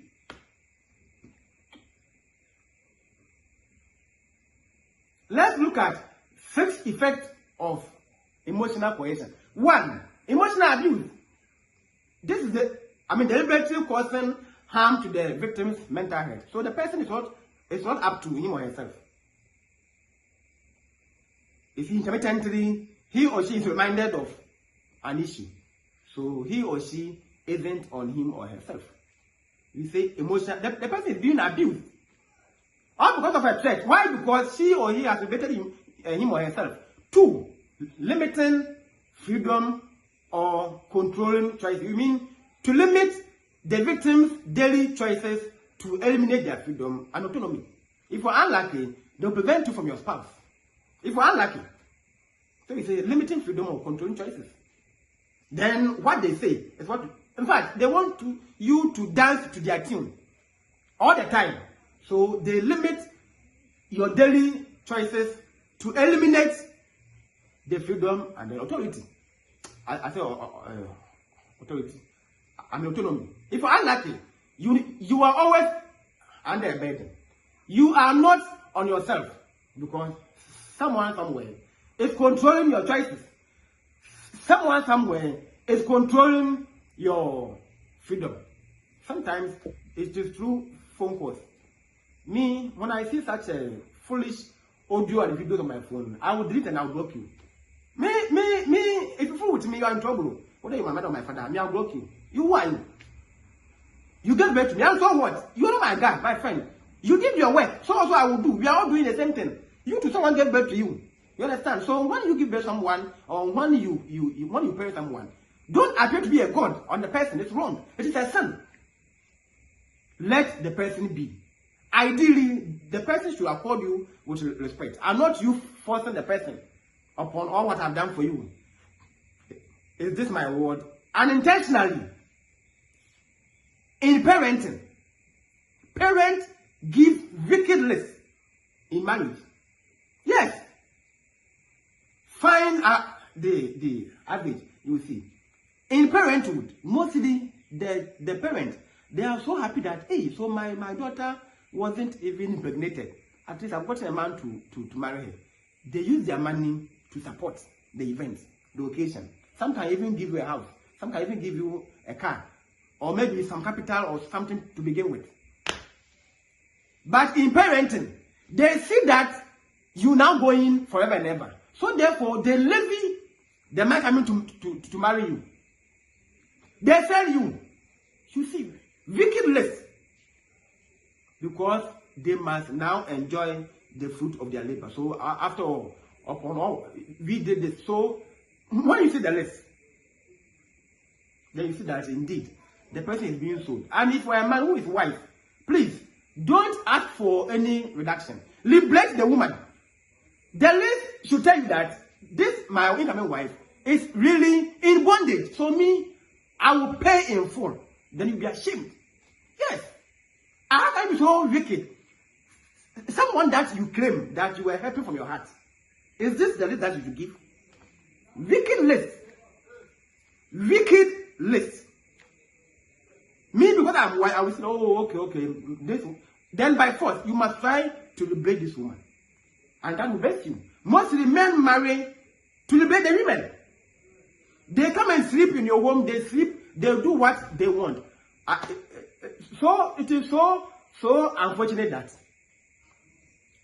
people are thinking that I dictate for my wife, I force her, I pressure her. It's ignorance and illiteracy. Their minds are closed. If you are open-minded, it's when you know who I am. Now today, making threats, we are still under the fifth effect of emotional coercion. Now today, making threats to cause someone behave a certain way or comply with demands. So they will threat you. As I've been saying, you wait. When you're going to give birth, you wait. If you wait. Me, if you want me, you die. Me, you say, Father, if you should plan everyone against me, if you are not lucky, you die and go. If you are unlucky, you will die. If you are unlucky, because I have done nothing to you. If you don't know, you are somewhere planning evil against me, my friend. It will come back to you. Because I'm a Christian. I have not done you anything. Why are you hating me? Destroying my name elsewhere. Me, I will not punish you. Vengeance belongs to the Lord. You can't threaten me. You lie. I said that I will improvise. 4, shaming, degrading, or humiliating. Then we say that to take away dignity and self-respect, or to shame the victim. So they will, you say character deformation. Yeah, character deformation. They will destroy a character. He is ingrate. He is ingrate. He is this. She is that. And then the whole world would start to humiliate you. I'm saying that when you are reporting, report the wickedness of yours than always pretending that you are on the good side and then you are trying to defame someone. This is a character defamation. They deform you. And if you are not that strong, you walk in shame. They will degrade you. They will downgrade you. You cannot ever in this life to shame me. You are a liar. If you are a man or woman, come to me face to face. Don't call, don't tell. Come. Let's sit down there and reflect. You see what I will do to you. Point 5. Social isolation. So they become so anti-social to prevent better connections. So you see that when you call them, they will not pick. They will also call you. Sometimes they will even travel to where you are. They won't even call you that we are in. Me, I even love this. Because I myself, I like that. That's something that you are so useless to me because you do not help me to breathe. You don't pay me at the end of the month. You understand? In fact, when I sit down to analyze my life, I don't see the relevance of you in it. You contribute nothing. So I'll be glad. You see, as you see me, no one ever in this life has ever been able to blackmail me emotionally. You lie. Me, I love watching action movies. The moment I see that you are fooling, when I come home, I start watching action movies. And off this your man will go and I'm free. You will die of hypertension, I'll be free. The funeral too, I will attend. Because I don't have time to attend funerals. On weekends, I rest. I preach. Funeral is for family. If they won't bury you, they should let you be there. I don't care. Funeral and marriage are family business. Not for the audience, but for the family. So because I didn't attend, if they won't bury you, I care less. Then the last one, violence and intimidation. Threat and warning of violence to hurt, intimidate or control. To feel afraid. So some victims are afraid. They fear to talk back. Someone will call to insult you. Instead of you to wait for the person to apologize, then you will call the person later to apologize. What do you mean by that? It means that you're not even a human being. You will call an audio to insult me, and you are. You see, you and I, who has offended who? That I will call you back. That I'm greeting. How are you? This will never happen. When you insult me, you must call to apologize, so that you can then reunite our union. If not, we stay apart forever and ever, because if you don't respect, I also don't respect. You are not important than I am, so I will not let you use my face as a doormat. See, the emotional coercion of a foolish and uncivilized in-law. Laban followed a foolish person. Now let's read Genesis 31, verse 22.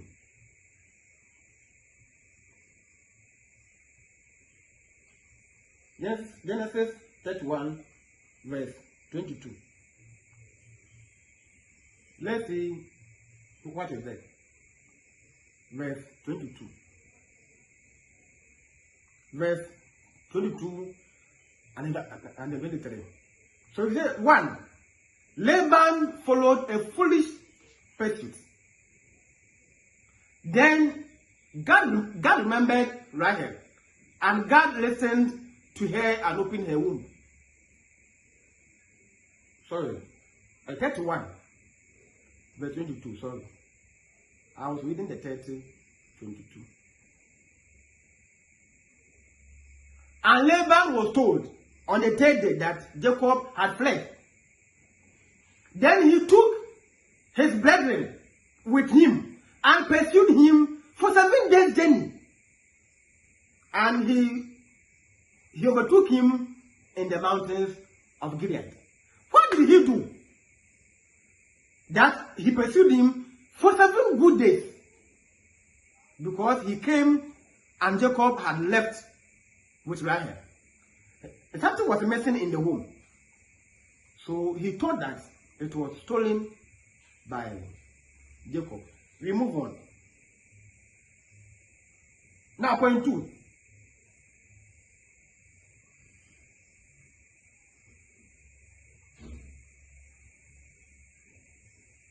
Laban wrongly accused Jacob.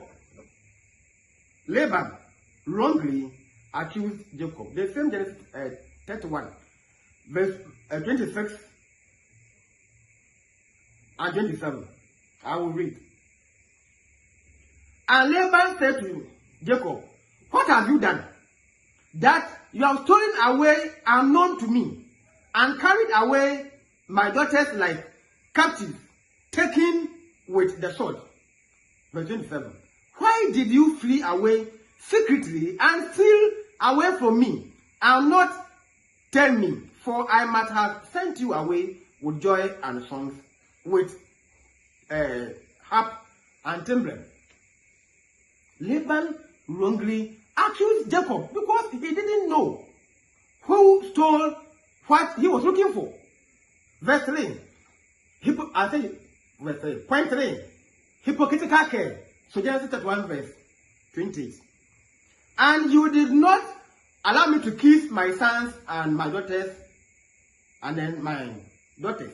Now you have done foolishly in so doing. Now, my question here is that, has Laban never kissed them before? And this is what they use to induce you. Oh, I take her, I take her. What did you do when she was there? Maybe you were even chasing her out. And then you call this princess love. So, they are so hypocrites. Was Laban then going to kiss Rahel and then the sons? What do you mean by that? You have been exposed big time. He pretending to care. Oh, I came here to look for my daughter, my son. You are lying.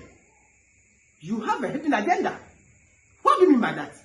There's a person going there forever. Won't you see them later in life? You are a pretender. So Laban here was fake. So it is hypocritical care. They were in your home from infancy. So you have kissed them for so many years. Right? Because he was wrongly accusing someone. 4. It was Rahel who stole the ancestral words. The same Genesis, chapter 1 verse 19 and 34. Now, Laban had gone to share his sheep, and Rahel had stolen the household idols that were her father's. You can find the same thing in the verse 34. Now, Rahel had taken the household idols, put them in the camel's saddle, and sat on them, and Laban searched all about the tent, but did not find them. So, you see where the truth lies. That Laban was wrongly accusing his in-law nephew, Jacob. Point 5. An in-law might be corrected if he misbehaves. An in-law might be corrected if he misbehaves. Genesis 31 verse 36, as we use as a text. Then Jacob was angry and rebuked Laban. An in-law might be corrected if he misbehaves. Don't forgive no one, my friend. Then Jacob was angry and rebuked Laban. And Jacob answered and said to Laban, what is my trespass? What is my sin that you have so hotly pursued me? Then Laban was standing there, as if he was a cartoon.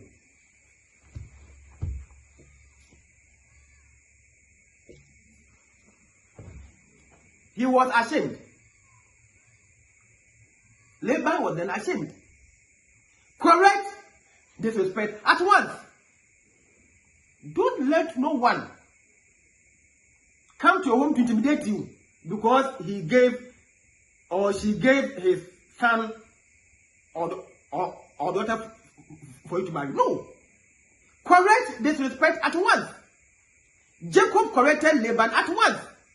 Oh, that is my uncle. He's my in-law. So when I talk back, it means I don't respect. It is a lie, my friend. This is in the Bible. And we are Christians. Our constitution is the Bible. And Christianity is a teaching religion. So we teach to understand. You, who are you? That because you are adults, so we shouldn't rebuke you. Who are you? I'm asking you that who are you? If you fool around, we correct you.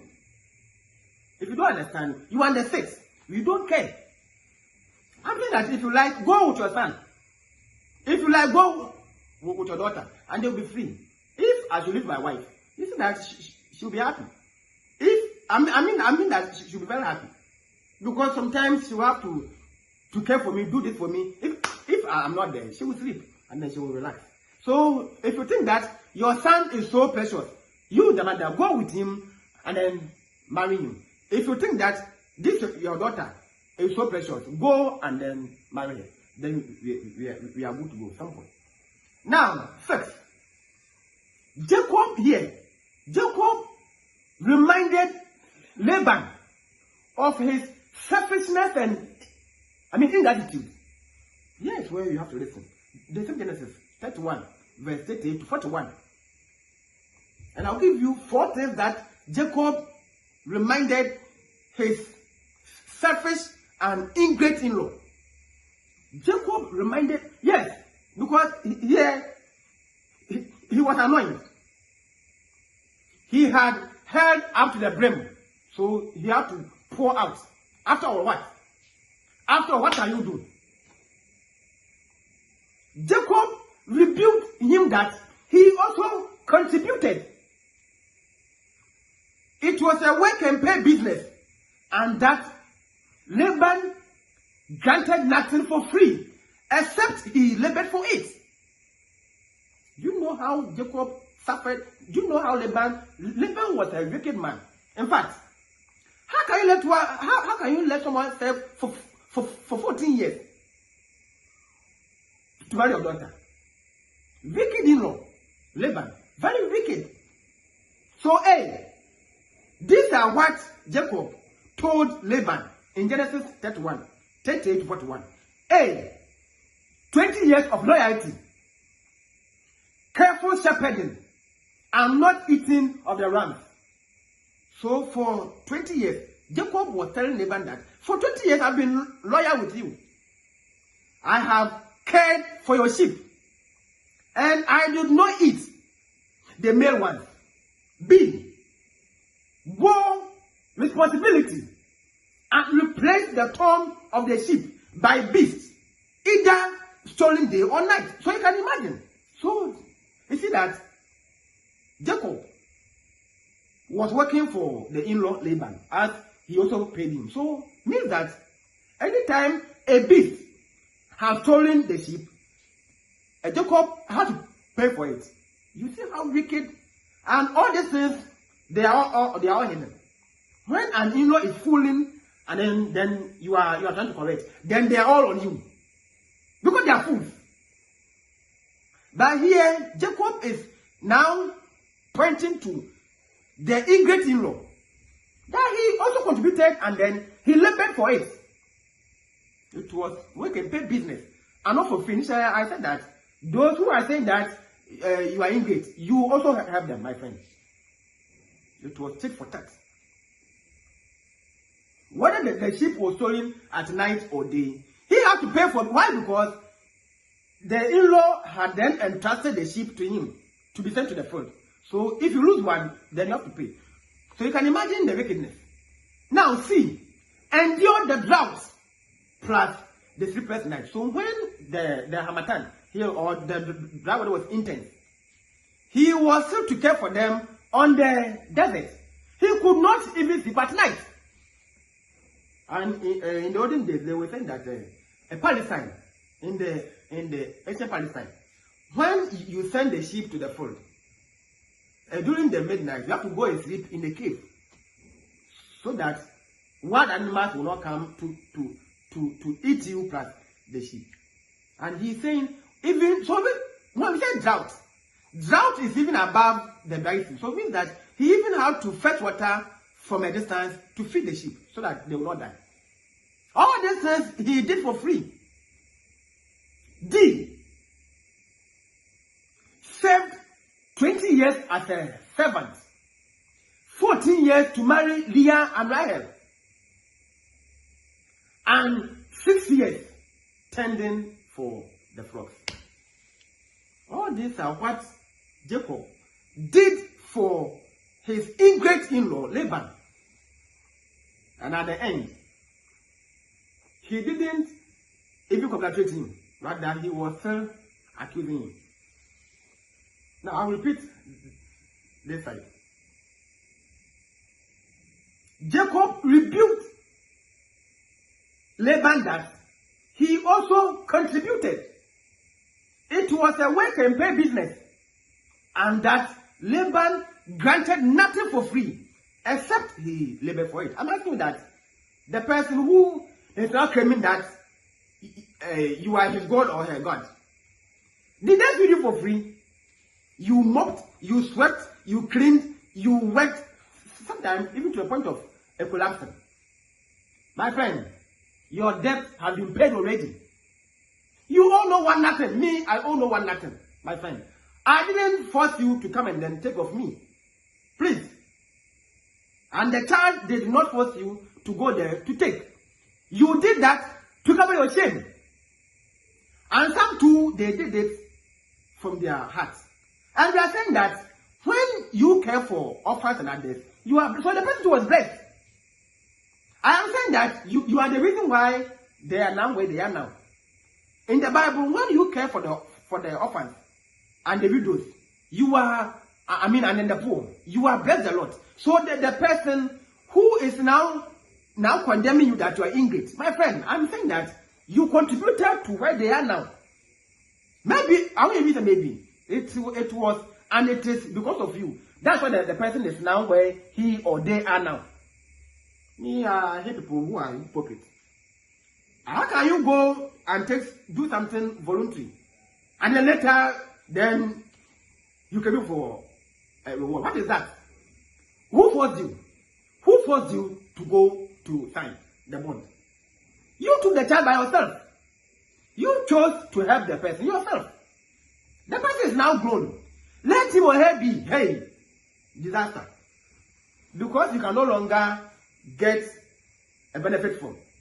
So you're trying to tarnish the person's image through emotional coercion. I'm saying that you bring this to me, you will regret ever. I will delete and then block your line. You are useless to me, in case you don't know. Because my breath, the meter of my breath, is not in your womb, where you can easily, if you switch it off or on. It is from God. So you are useless to me. You, the person elsewhere, thinking that without you, I am nothing. Now, there's a lesson here. It was Laban who provoked Jacob. These are things that you must know.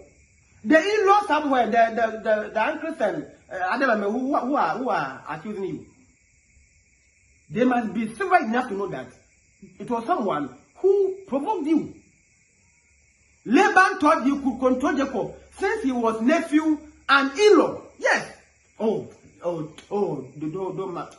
one is my small boy. So he berated him. Oh, this one is my own nephew, my own in-law, my own shepherd. Shepherd employee. So he thought he was his God. As an uncle, he forgot. In fact, he thought that Jacob was a small boy. This one is my sister's child. He's a small boy to me. But Laban forgot that Jacob was married and matured, and that he was old enough to make his or her own decisions and choices. To some people, they will even go further by saying that next time when you go and then pick someone from the village, take a picture of the person or video, you are a fool. How can you be so stupid like that? And I'm saying that who forced you? You, today you are a human being. When Christ came and died for our sins, did Christ take a picture of you? I'm asking you. You see how? You see, they are all in Ghana and claiming that they are philanthropists, but inwardly they know what they are after. Sheep in wolf clothing. How can you go and take picture of yourself when the person has grown older and is prospering because of envy and jealousy? Then you send a picture to him that see your beginning. Are you wise? Are you wise? Is this wisdom? If you're a Christian and you are doing this, you're an antichrist. You are doing nothing. In the Bible, we must do good and don't expect the return. Let the person appreciate by him or herself than you forcing him to do. You understand? Humility is not timidity. Jacob was humble, but he was not timid. Jacob had held his anger in check for a very long time. Mostly, we all hold our anger in check. Me, as you see me, it is so difficult for you to provoke me. But when you trespass, I'll call you to order. Whether you are my landlord, landlady, my father, my mother, whoever you are, me, I'll discipline you because you are indisciplined. But Laban made Jacob incensed. Incensed means to make someone furious, extremely angry. So the anger was caused by Laban, not Jacob. So if we have to sit down to settle this dispute, who is to be blamed? Laban, not Jacob, because he foolishly accused him of something that he didn't know. So also we are all accused. After you are better, you are this. So you think that I don't have sense. Now in the Bible, it is saying that if possible, live peaceably with all men. Fine. Same Bible is saying that bad company corrupt good morals. You see, don't look at one side, both sides. So if I in the Lord's church and I've seen that you are an antichrist, opposing and doing what you want, I will segregate myself from you. This is not a bitterness, but I will treat you as an ordinary church member. When we meet Monday, we go. But we are no more going to be united because you are, or you have chosen the path of disobedience. How can you congregate in the church as a team against somebody? Do you want me to be in this group? We are in the church to worship Christ, not you. In fact, the black man from Ghana is so aimless. How can you be in the Lord's church and condemn? The focus is to worship Christ. Why are you there as a judge? This is no good. This is that. The moment you split, hey, then you are bitter. You are me. I have not heard you because you are blind. Me, I have not heard you. I came here alone. Now, a family member is here. So I don't know whether you are in my church or not. You are not my family member. In case you are not aware, we are not in the same clan. We don't pay the same dues. So to hell with your childish accusations and destroy of my name. I don't care. In fact, people have destroyed my name for so many years. But the more you destroy my name, the more popular you are making me. People who are sensible will know that, hey, this person is this or that. Of course, even if they don't, I don't care because I live for Christ. I think this will be the last one. The 6 stupid signs of Laban. 1, constantly needs to be right. And in-law who is so foolish, always right. He or she is always right. Never admitting, even if they will admit, unless he has spread or she has spread the rumor until the rumor hits the ears of someone who is wiser to call you that, hey, my friend, here you were wrong. Call to apologize before the person will call. You are a fool. 2, blaming others for everything. The person shifts responsibility. Jacob never knew that it was Rahel who stole the wealth, and rather he was wrongly accusing the in-law. Why? Because he was a small boy that he had given his child for him to marry. You don't own no one, in case you're not aware. I'm saying that Jacob paid the right price, the right one. Yes. So blaming others, always the person is shifting. Oh, always he's shifting. Always she's never ever accepting any duty. The person becomes completely irresponsible. Now, point 3, talking more than listening. They don't listen. They will always talk. When they go on phone, they will talk and talk and talk. They will not listen to you. They will talk foolish utterances like that. They will talk and talk and talk and talk. When you sit down and you listen, you won't hear anything meaningful. You have what you call to vent your spleen. It's so angry. The interest is that is to accuse you. You are ingrate. You are this. You thought I'm a fool, so I did this. They are all senseless to me. So Laban was just talking to Jacob. He didn't listen until Jacob asked him, "What is my trespass?" To dominate in the conversation instead of listening to others' opinion. the person will never listen to you. 4, refusing to learn. We say, so their minds, this is how we call it, closed, stagnant minds. They are not innovative. They have refused to learn. They know nothing. They themselves, they know nothing. And they have also refused to learn. And this is called a double blindness. The person, you know nothing. You yourself already, you are a problem. You are having issues in your marriages. Or in your marriage. You have not been able to solve yours. How can you now have a clear eyesight to solve someone? Where you are now, you are in a burden. Continuous burden. Everlasting burden. You have shown. And now outside, you now pretending that, you are counseled to marry. You go home and then solve your own issues before you solve someone. 5, overconfidence minus substance. Acting as an expert and knowing everything without a single experience. Acting as an expert, knowing everything without a single experience. The person knows nothing. Oh, I've been married for 30 years, for 40 years. The person has no experience. He has no experience. He knows everything, but he has no experience. If he is to counsel you, all what he's saying is a charlatan.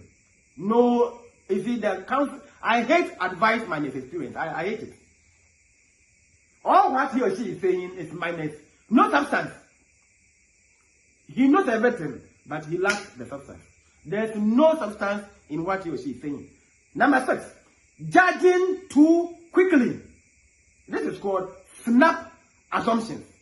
The person can easily judge.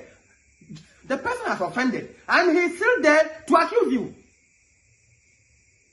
Someone who has offended is still standing in his offense to accuse you. That by force, you must take the blame. You are not wise. These are the 6 stupid signs of the foolish and uncivilized in-law, Laban. If you fall with him, then you must change. Now, conclusion. Do not be malleable. Me, I'm an engineer. My ability is the ability of a metal to be turned into other shapes and sizes. So if you're able to form or shape the steel rod round, then it means that the material is malleable. Now, before malleability, the material must be soft, ductile before malleable. Some metals are soft, not malleable. Some are soft, but also ductile, but not malleable. So when we say someone is malleable, the person is soft, ductile. When we say ductile, it means that you can easily stretch and then increase your length or your size. So from soft to ductile before, that's what we're saying. So the malleable is the third aspect. It means you are soft, the person can easily be controlled. You are ductile means that they can squeeze or they can stretch you. In fact, they can use you to plot against your partner. Then you say you are ductile. So that's what I'm saying, that do not, I choose my words carefully in case you don't know engineering. Do not be malleable means that someone easy to change, influence or control. So if you are an in-law, groom, I'm not referring to groom and bride. Refuse to be malleable to your parents, that they use you as a medium to insult your spouse, and you are there happy. You are hiding it. It is a sin. And it shows that you are a liar. Also, you are hypocrite. How can you allow your parents to call or to sit with you to insult? Who gave them that even opportunity? You. If you are shouted on them to refrain from such a stupidity, the person is your wife or your husband that they are insulting. If you see them, see how local they are. Even them, they think that they know something. How much more we being in the modern era, where we can correct the errors of former ignorance, we can live better than they lived. Now, if they see themselves to be important, how much more you and your spouse? Why should you allow your parents to have the chance to break the barrier, to insult your husband to you, and you are happy, and that you have even hidden it, and you think that God is going to forgive? In marriage, we are transparent. Women are always secret, evil secrets that they keep, and they think that we men will not hear. You see, in future, when their husbands are my husband isn't romantic, he has changed because you have allowed your parents to underestimate him. He is aware, but he has refused to reveal. We are all reasonable. Me, I did engineering. I've done many research. I've been writing books. I've been teaching. I mean, a whole lot. So I've been using my mind to solve problems. If I can use my mind to create a problem and also to solve it. Sometimes if you want to create a problem, you suggest. So I can easily suggest based on the current occurrences and see that this thing has been done. And lo and behold, it is true.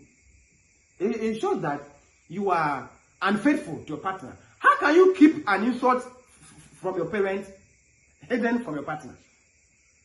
When he or she hears it later, then it will cause disaster in the marriage.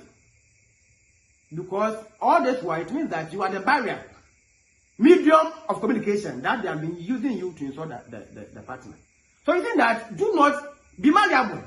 We mean someone easy to change, to influence, or to control.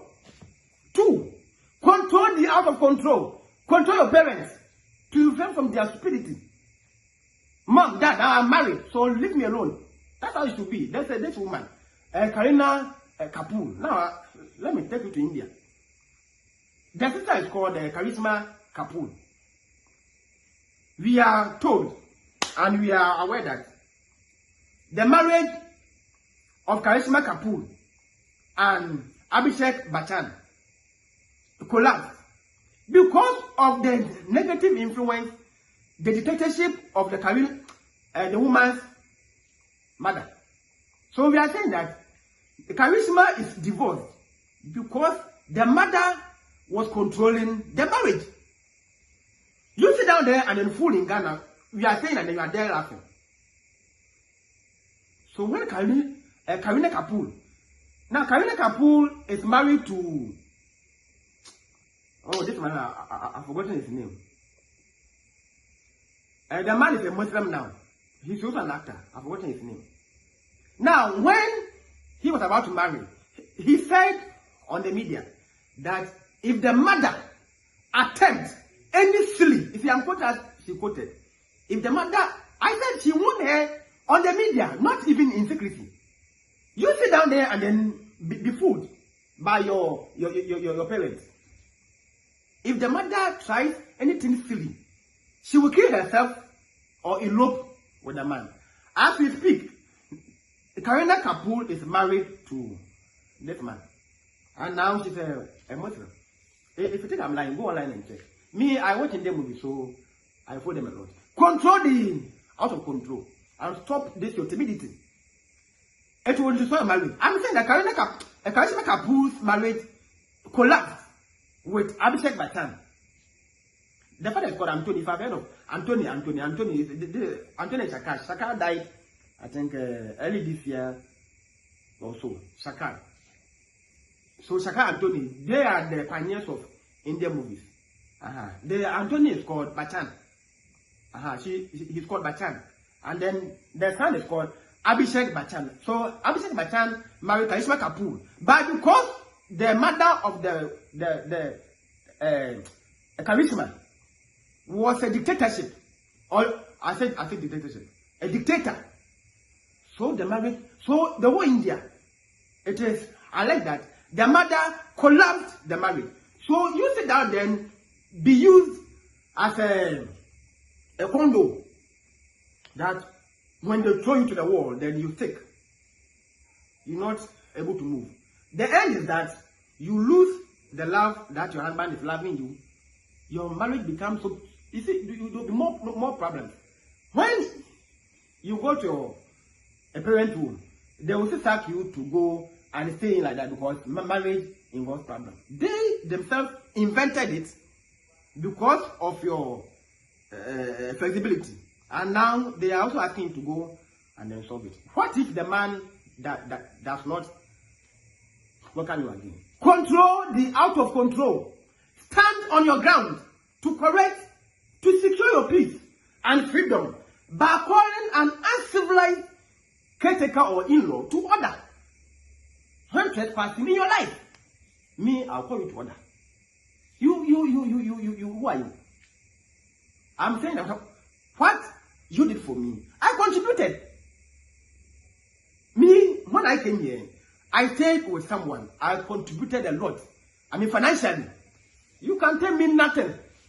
The last one, be consistent with decisions. Yes, yes, no, no. Once again, what is my trespass?